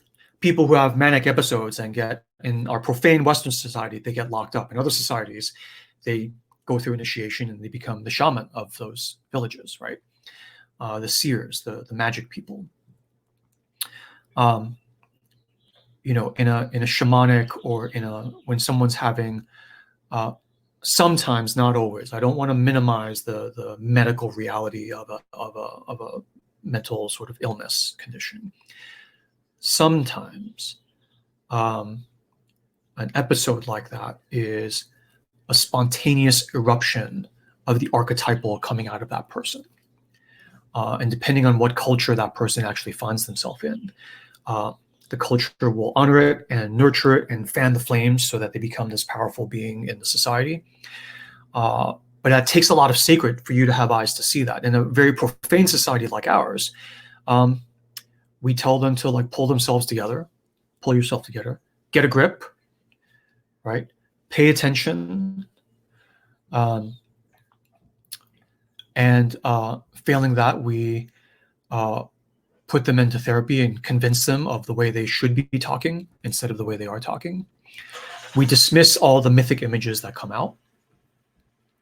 And when all else fails, we either lock them up in basically prison, or we medicate them, right? Now I'm talking about all this archetypally, metaphorically. I'm not saying chronic mental illness doesn't exist. It does exist as a medical condition. It does need to be treated. It is a thing that needs our compassionate attention. But sometimes what you're also seeing is this eruption of the sacred within this soul, this member of society. And if the society is 99% profane, they will act on it with the tools of the profane. And it's not malicious. It's nobody's fault. It's just, if I don't have eyes to see what is really going on, I'm still going to rush to your rescue and try to help. But the tools I use to help will end up stuffing down, because it's stuffed down everywhere in society. So when it comes up in you, I stuff it down in you too. I'm not abusing you. I'm not trying to anyway. I'm just doing what we do in every instance of this eruption of the sacred. In our society, I mean, you can't keep it down, right? Even a concrete paved over sidewalk will eventually crack and the green blades of grass will come through, right? And we've witnessed a lot of this during this pandemic lockdown time. And so where it does peek through in our society is it peeks through in the form of media, movie making, entertainment, storytelling. And it's very telling that Hollywood basically tells the same 3 or 4 stories over and over and over again. And yet it is a $10 billion industry, right? And the gaming industry, which is an alternate form of storytelling, is another $10, $12 billion industry. These are huge industries. These are not industries of need, right? It's not like oil and gas or food. If I don't have stories or movies, I'll die. And it is not exactly an industry of want. Although many in the entertainment industry are there because I'll show them, I'm going to win my Oscar and show everybody back home, right? And that's part of the profane dysfunction of that industry. But when we enjoy it as consumers, it becomes this kind of, at its best, it becomes this magical, transcendent experience of sitting through an incredible movie where you touch the archetypal in yourself. And that is the role of that, right? I mean, filmmakers in many ways are the shaman in a very limited, constrained sense of profane Western society. If profane Western society is 99% profane, 1% sacred, the 1%, the filmmakers kind of sneak in a little bit into that 1%. My daughter is actually a filmmaker, in training in college. And it's just stunning to me how all these Greek myths and everything else that that I've held near and dear, that I've kind of not really put upon her, Greek myth and everything else. Because, I don't want to be the old man dad, like sort of telling her, you should check these things out. Back from film school, she's like deep into Greek myth and Gaia and Philoctetes. Remember I talked about Philoctetes in the money session? I just about fell off my chair a couple days after, and she doesn't watch my sacred space. I mean, I'm her dad, so she's like, I don't want to spend 2 more hours of my life listening to you talk. And she was like, Philoctetes randomly came up in a conversation we had over dinner, where she brought it up. In an earlier conversation, she brought up Circe and Odysseus, because she's reading the Madeline Miller book. So anyway, it's just, when you're a filmmaker, you end up touching all of these things. So sometimes it's intentional, sometimes it's planted, sometimes it's spontaneous, and sometimes it feels like it's intentional and spontaneous and planted Easter eggs through something non-human. Right? There's an archetype, a meta archetype almost, that is planting these Easter eggs of the archetypes for us. So anyway, those are some of the thoughts I had. And thank you for sharing that delicious question. Love that. Okay, so we have one last question. Okay. There's a follow-up comment that I wanted to read, so we'll go to that. But one last question about the money session last week. And the question says, I had trouble with this in the 7-day healing program, and since last week it's back again. I'm having trouble seeing money as a part of me, like the bully or the inner mom. And it may sound stupid, but do I make a person out of it, a man or a woman? And who is money? And I find it artificial. I know it's about my relationship with money, but somehow it doesn't quite feel the same as asking my inner mom questions. And how and where and as what do I place money so I can investigate it in the sacred, as you said? So some thoughts, maybe? Excellent. Okay, thank you for that question. So when I sat with this, here's what I came up with. So to me, I totally feel where this is coming from. It's like money is it's so emotionally charged, but at the same time, it's so abstract, like the financial wizards of Wall Street and talking about derivatives and spreads and everything. I don't understand. It's just so abstract. So let me sort of describe it this way. So money, this abstract thing, is a powerful force, and viscerally in the now, like even this afternoon, money as a force in your life, abstract or not, does have the very concrete power to comfort you, to numb you, or even to make your life a living hell. Does it not? Right? Money can even threaten you. If you get an unexpected tax bill, right, for $20,000 you weren't expecting to pay, you're like, yeah, that will ruin your day. That will definitely change the nature and texture and experience of your life. All of that, the power to comfort you, numb you, make your life a living hell, threaten you, or make your life heaven, at least materially, just like a real person. Money can mess with you. I mean, it doesn't, but it can appear to mess with you just like any other person. And also, it does not have to be imaginary. So if the action of this invisible force, right, can do all these things to you just like a person, then you can personify it and talk to it, and maybe even attempt to propitiate it, to bargain with it, to come to reconciliation. Right? And money in this case is very concrete. It's just like the wind. Right? You know the wind is howling outside your window. You see the broken branches flying by your window. It is invisible, right? But it's not abstract. You go out, you feel the wind on your body. You feel it. You don't see it, but you feel it. So with money, it's even more visceral than the wind. You feel the force of all these things I've described that money can do to you, but also you can literally take a $20 bill out of your pocket and touch it. You can smell it. You can carry it around separately, not in your wallet, not for utility reason. Like, oh, well, I'm carrying money because I might need to spend money when I'm out shopping. No. You can take a $20 bill, the physical reality of money, and put it in a different pocket, put it in a different part of your purse, where you carry this totem of money around with you. Not because, oh, my excuse is I might need to spend it. This money will not be spent. This money is with me because I want to have money with me. Okay. You keep it like a totem or a lucky rabbit's foot, right? So you're like, how do I personify it? I can picture my mother and I can talk to my inner mother. How do I picture money? You don't even need to picture it. You can take it out of your wallet. And even if you want, I mean, I would do this alone because you'll look crazy, right? You can talk to it. You can talk to the $20 bill.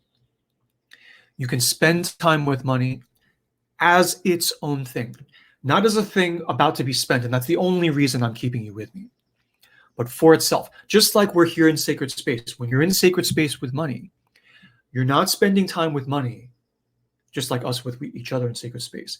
I'm not spending time with you because of what you bring or what you can do. I'm spending time with you here in sacred space because of what you are. And when you are anxious, you are fearful, you are angry, I don't try to change you because I'm here for what you are, whatever you are. And I hold space for that. And similarly, you can hold space for money. Not for what it can do for you, not as a necessary evil, but for what it is. This powerful river of a life force running through all of our lives and yours too, as an individual. And it's like, look, I'm not keeping this extra 20 with me because I need it, but because I desire to spend with it, to spend time with it and be with it, right? And so it has its own place in your pocket, right? Not because you need it, but for its own sake, as a member of your life. That's being a good host, right? That's being a good sovereign. And I got to tell you, if the idea of doing that feels stupid and ridiculous, then great.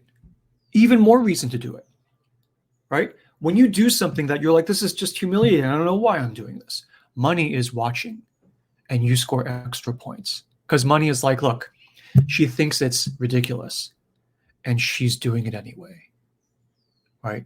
Is that not an olive branch that you're offering to money? It can be your body, it can be any life force. It doesn't have to be, but I'm just giving you the physics of it. When you try and you're like, this is, I can't believe I'm actually doing this. I can't believe that ridiculous Artie convinced me, talked me into like talking to this piece of paper. I feel utterly ridiculous. Money will be like, well, I appreciate the effort anyway. I appreciate the effort because we have, to the extent that we've exiled, pushed down, spat on money, kicked it to the curb, and denied that our association with it, we have a lot to make up for. So, you know, when your partner has like done you wrong and he's trying to make up, he's like humiliating himself. He's like under your window screaming, please, I'm a bum, take me back.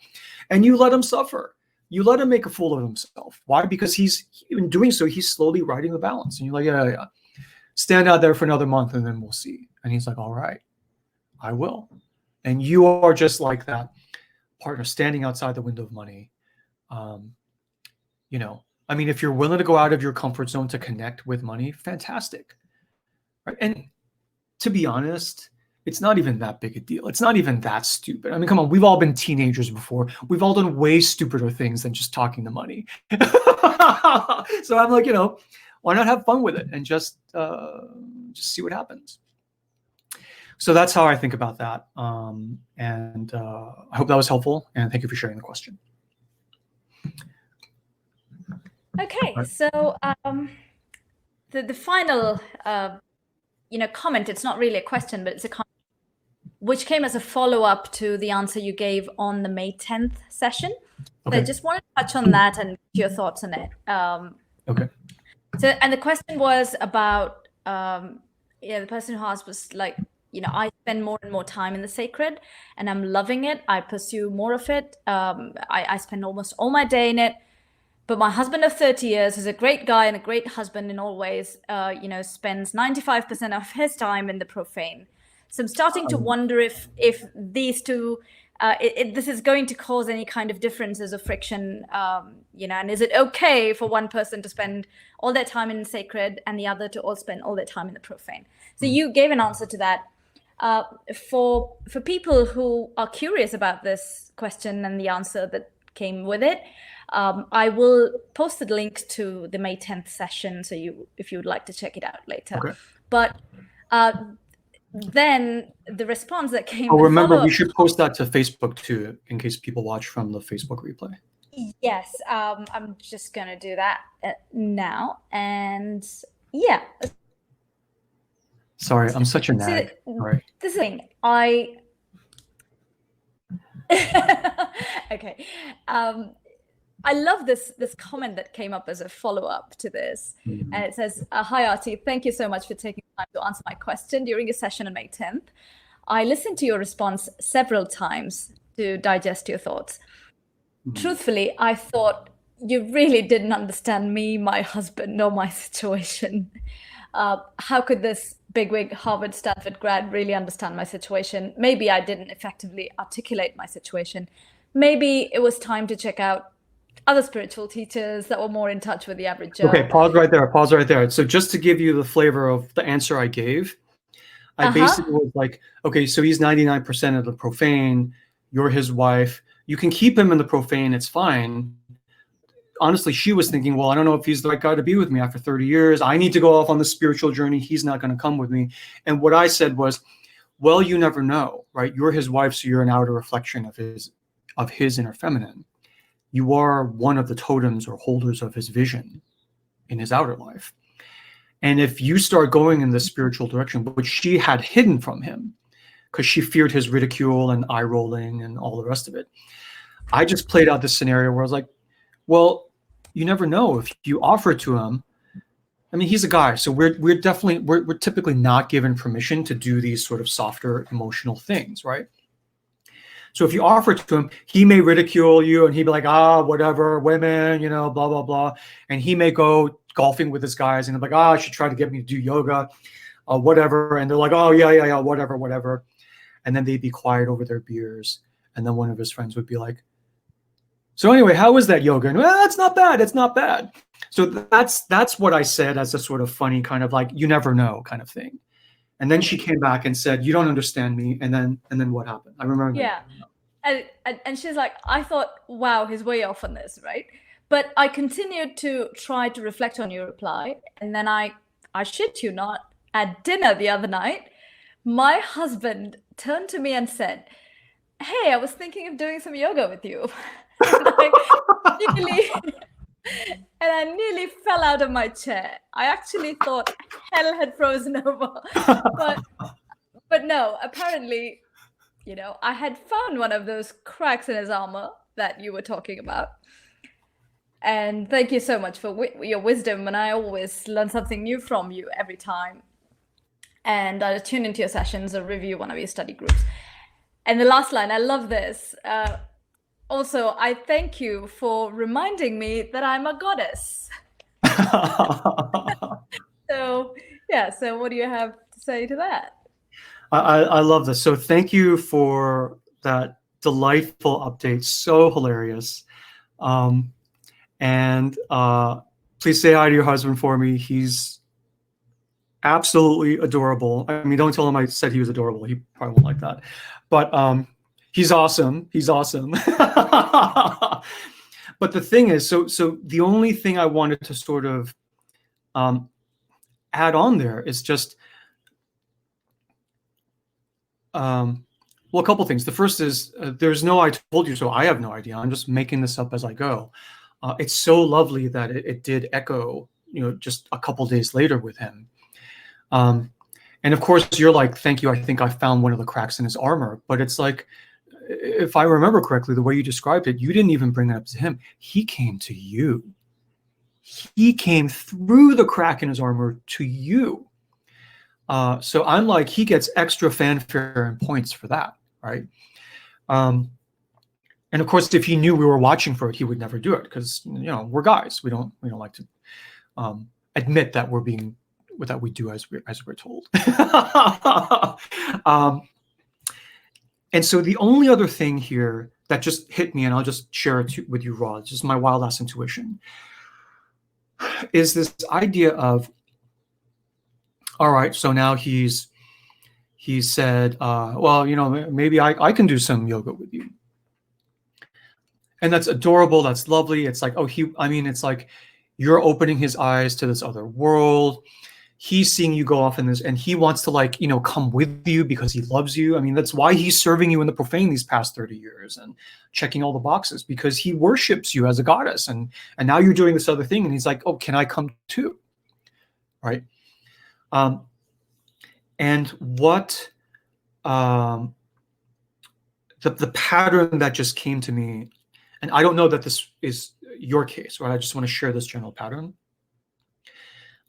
is that it's not all rainbows and unicorns, that your husband that has been solidly in the profane, holding sacred space for you, is now asking to come into the temple. But it's lovely on the surface. You're like, I'm almost like, be careful what you wish for. You're like rolling your eyes. Well, he's not spiritual. I'm spiritual, right? Well, now all the masks are being a little bit loosened, right? So there could be a scenario, not you, but in general, you can imagine a scenario where it's like part of your mask is, I'm the only spiritual one in this family. My husband's so profane, even though he supports me. And I'm this, like, you know, voice in the wilderness, and I have to go it along, you know, as a woman warrior goddess in the face of all this stuff, even though the sort of representative of the patriarchy is supporting me happily, you know, happily and lovingly. And now he wants to come with you, and you're like, shit, this is not my mask. I don't have a script for this. Or I'm like the lone suffering, you know. He's like, well, I want to do yoga too. And maybe, like, you'll need to start, like, you know, doing some of the finances too. I mean, he can probably do both. He'll probably be happy to do both or everything. But it's like all the roles are becoming a little bit more fluid and looser, which may put you, not just him, but you into transformation as well. Right? You were stably the only spiritual person in your family. Now there are two. And he's not just following your lead. He's like picking up the ball and running with it. He's starting to have an opinion on some of these things too. Right? And you kind of have to make space in your sacred space for his opinion and his direction, because you are, you know, you're partners in life and everything. You decide the path you travel together. So anyway, I think it's just so lovely. I think it's just so lovely. So this is not a warning. It's just like, oh, so sometimes if you feel a little discomfort that now he's coming into your space where it was your job to be sacred and his job to be profane, and then you could kind of poo-poo him and look down on him. And now that boundary is blurring. And I think it's just lovely, because you are the one who has led him here. And he, as with any of every other human, but men have a particular need for this, that they see and we feel, and we're just not allowed to admit that we see and we feel it. And he has this gift of you, this goddess in his life, that he already serves. And she's saying, well, you know, maybe you can partake in this other stuff, if you're good. if you're good. Okay, so those are my thoughts on that, and thank you for sharing that update. Okay, so we've got a few minutes left, and that was it, right? Was there anything else? You're on mute. No, that's about it. So yeah, we'll close the Q&A session, and you can then do the next part of it. So yeah, thank you, Gary. Thank you. See you soon. Yeah. All right, so the last part I wanted to hit here. So that's the end of Q&A. Let me get my thing back up here. Okay, so the last part is just typically at this point we'll do like a poem or a story, and I wanted to try something a little different this week, okay, and see how you like it.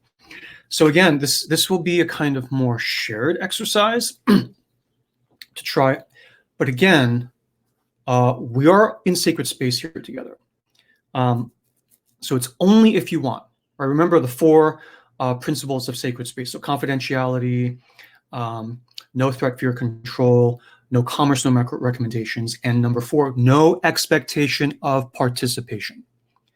So I will describe this kind of fun exercise that we can do together, but do not feel any pressure, fear, threat, or control to participate. Only if you want, Okay. And we can like get our nerd hats on here. So I've been trying to think of things that we can actually do together a little bit more, even though we're online, and even through replay. Like for those of you, I mean, the vast majority of you watch afterwards through replay, right? And the question I asked myself was, what what can we do to more fully feel our communion together in the sacred more viscerally, even though we're not in person? And I think I've come up with a draft exercise for us to try. And so what I'll do is I'll describe it, and then we can try it. But I want to absolutely reaffirm all throughout, we're already in sacred space. There's no pressure for you to try it or not try it. It's just super. I'm beating a dead horse, I know, but it's super important for me that at no time do you feel any pressure to participate or anything like that. I'm just playing around with this online medium. But the core value here in sacred space is that even as we try new things, and I have all this nerdy excitement about stuff, it is first priority for me that you never feel under any pressure, never feel any fear, threat, or control to try something or not try it. So I'll present what I've cooked up here in like Artie's test kitchen of the sacred. And you can jump in and try and participate only if you want to. All right, so with that long preamble, here's what I've come up with. So here is an exercise where, if you want, we will stand in the sacred together and come, if you will, into a sacred within the sacred. Okay. And now we know that deep within us, there are parts of us that we have pushed down at different points in our lives. Right? Parts of us which we know are valid parts of our own inner selves, our own true selves, but with regard to which we felt forced or pressured in the realm of the profane to cut off, push away, exile, and stuff down. Okay, aspects of our personality, aspects of our sexuality, of our religiosity, right? Interests we had, the power of our voice to speak our truth, the power of our bodies to be however we wanted them to be, as opposed to how others wanted us, our bodies to be. Other examples are comfort with using money or not, as we've discussed last weekend in today's Q&A, or our comfort with using our divinely given artistic talents or not. Our comfort and feeling of permission to even allow ourselves to desire what we actually did desire in our lives. And we've cut this off, right? Career paths we've pushed away, even though it's what we really wanted, but it did not meet the expectations of others, our parents, our spouses. Lovers we've pushed away because they didn't check the right boxes and didn't meet the expectations of others in terms of the kind of person we're supposed to be with. Aspects of our own personalities, introvert, extrovert, outgoing, shy, we chose to hide and deny because we feared they would be displeasing to the outside profane world, the outside world of fear, threat, and control. Parts of ourselves we have stuffed away because we feared shaming and the loss of approval and the loss of emotional validation and even the loss of love and the worthiness to deserve to be loved from the outside world and even from within ourselves. And I want you to understand that within this sacred space we have all created together and are holding for ourselves and each other right now, and that we've been doing for the last 10 or 11 weeks. Within this sacred space we've all created together, there is an even deeper sacred at the center of it, a sacred within the sacred, an inner central sanctum. And you can choose to stand with me inside this central inner sanctum, this sacred within the sacred. Now, if we were physically together, this would be perhaps a sunny patch of grass in the middle of our meeting area, where we would each make our choice to stand in the center together, only if we want, with no fear, threat, or control. And here online, I will explain how we can stand in this sacred center together. But before we do that, I want to explain symbolically what this inner space is and what stepping forward and standing together in it means and what it signifies and symbolizes first. And then you can make your own sovereign choice as to whether you want to stand in the sacred or not. And either way, it's totally okay. There's no fear, threat, or control. Right now, there is no negative consequence if you don't do it. There is no negative consequence if you don't do it. And there is no extra bonus points if you do choose to do it. It's simply a blessing of an opportunity while we are gathered here together to do this extra thing within you if you want, and only if you want. If you choose to stand in the sacred with me today, you will be making a public commitment, not to the people arrayed around us here, per se, but a public commitment within your own inner realm. In other words, as the sovereign of your own inner realm, as the queen of your inner queendom, as the king of your inner kingdom, to publicly within you declare to the vast pantheon of forces within you that as the sovereign of your life and inner realm, that you are creating and holding a protected, sacred space within you, for all the exiled parts of your true inner self to finally come back home. And as sovereign, to commit that they will be, from this day forward, under your sacred and sovereign protection. That they have a place, valid, fully, with full right and conscience. They have a valid, proper place in your life. Now, you're not saying when they come back, you're going to do whatever they want, right? You're not saying they were right and you were wrong. Right? After they come back into the fold, we are still going to debate and arm wrestle and argue and compromise and reconcile and plan our life together. But the point is that from now on, from this day forward, you are committing within you as sovereign power that you will all do it together as a family.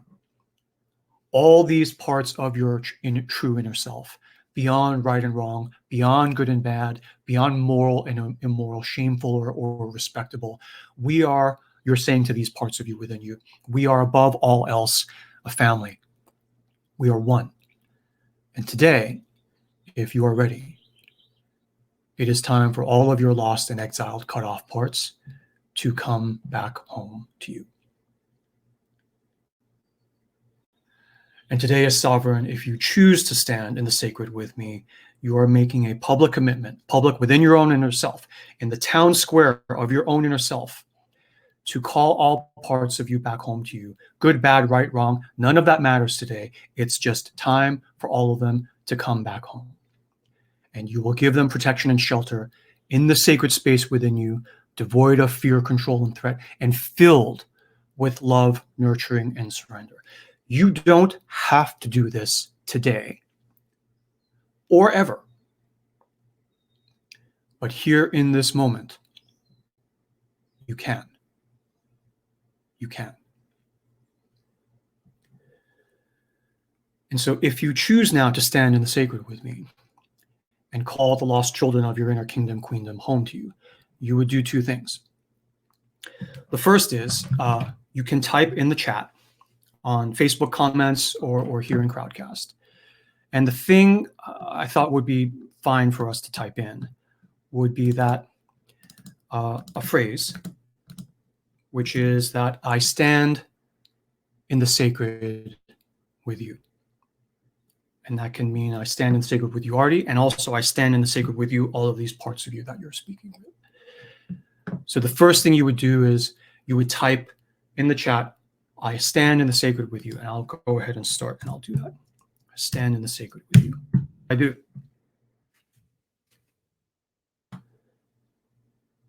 And then after you do that, in the privacy of your own space at home, wherever you are, and you don't have to tell me or anyone, right? You put your hand on your heart and create that sacred space within you.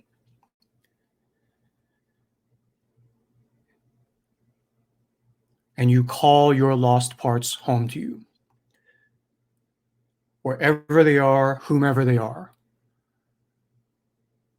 right? As Henry V, I think, in Shakespeare said, right? Be you never so vile as you are. This day shall gentle your condition. You call them home to you now and into the protected sanctuary that you have prepared for them, the sacred space that you are holding for them, deep in the cave of your heart. And if you feel so moved, and only if you want, you can go ahead and do that now. You type out, I stand in the sacred with you, and hand on heart, close your eyes, and you call your lost parts home to you. And everything, all the fights you've had, all the exiled, all the trials and convictions you've had, you're a terrible part of me, I don't want no part of you. The commitment is we're all going to figure that out going forward, but for now, it's just time for everybody to come on back home. If you're on Facebook, you can type it in the comments of the live session, I stand in the sacred with you. And if you are watching from the recorded replay and you've made it this far, even though it's a replay, you feel the power of the sacred space. You can still type in the chat on Crowdcast. The chat stays open. I stand in the sacred with you. And in the Facebook comments of the replay, it will stay open. I stand in the sacred with you. And then in your own time, you put a hand on your heart and call your lost parts back to you. You're rejected, shamed, exiled, humiliated, denied, ridiculed parts, scattered out on the fields of the profane, in the profane precincts of fear, threat, and control. You close your eyes and you call them all back home to you now. Back into the sacred within you. Back into the cave of your heart. If in your life, up till now, you are not sure if you are really welcoming of these forsaken parts back to you, or not sure if you've really called them back to you fully and with love. If you were not fully sure before today, you can make sure now. You can type, I stand in the sacred with you, put a hand on your heart, close your eyes, and call your inner exiles, the parts of you you have forsaken all your life, back in from the cold and back home to you. Now, you do this only if you want. If you feel a tug in your heart and a surge of emotion, then go ahead and let that flow through and you take hold of this moment. And if you don't feel it or you feel resistance, that is okay. Don't fight the resistance. You don't have to do it. There is no negative consequence if you don't do it, and there is no positive bonus if you do, not from me anyway. Right? This is between you and your own inner realm. There is no fear of control or threat. You always retain your own sovereign power, and you do it only if you want to. You come stand in the sacred with me, but only if you want to. I am here before you today, not with the power of fear, control, or threat, but instead with the power of surrender, the power of nurturing, and the power of love. You can think of me as a midwife of the sacred, and I'm here to support you and help you rebirth, to help you with the rebirth of the sacred within you and the rebirth of all of you back into the reborn sacred within you, into the full bliss and power of your entire full, whole, true self. And I thank you. And now I'll give you a moment for the rest of you to come on in when you're ready. And if you're not ready now, but you feel ready later, just come back to the replay and replay the moment and make your different choice. There's no pressure, no urgency, no fear of losing the moment. No clock is ticking. The replay works just fine. Now, for those of you who are standing with me in the sacred, I honor you and I thank you for being comfortable with me. And for those of you who have chosen not to stand with me in the sacred this time or ever, I thank you too. And I honor you too, equally so, for being comfortable with me to make your own sovereign choice in the safe, surrendered sacred space we have created here together. That is the point of a sacred space like this. Whatever choice you made as it was made in safety and sovereignty, I thank you and I honor you. And I bestow upon you my blessing, equally, equally.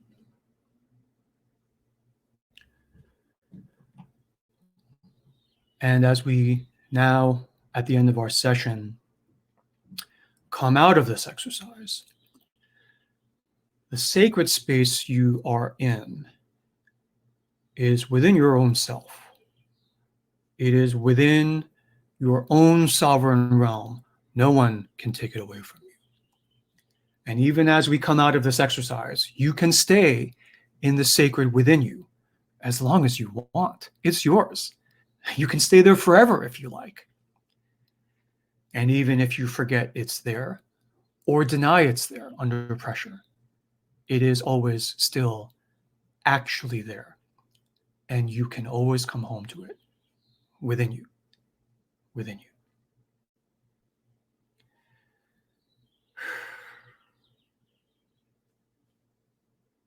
All right. Okay.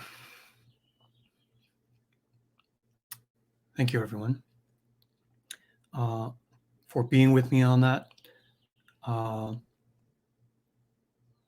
Thank you. Thank you for standing in the sacred with me. Thank you for being comfortable with making a different choice if you made a different choice. It's all good. And I honor you and I appreciate you. So I'll close the session now. Our next session is Sunday. It's free, open to everyone. Please feel free to invite others.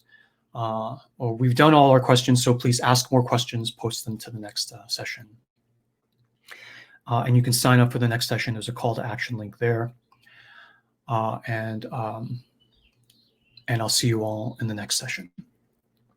So now I'll close our space. I hereby close this session of our sacred space.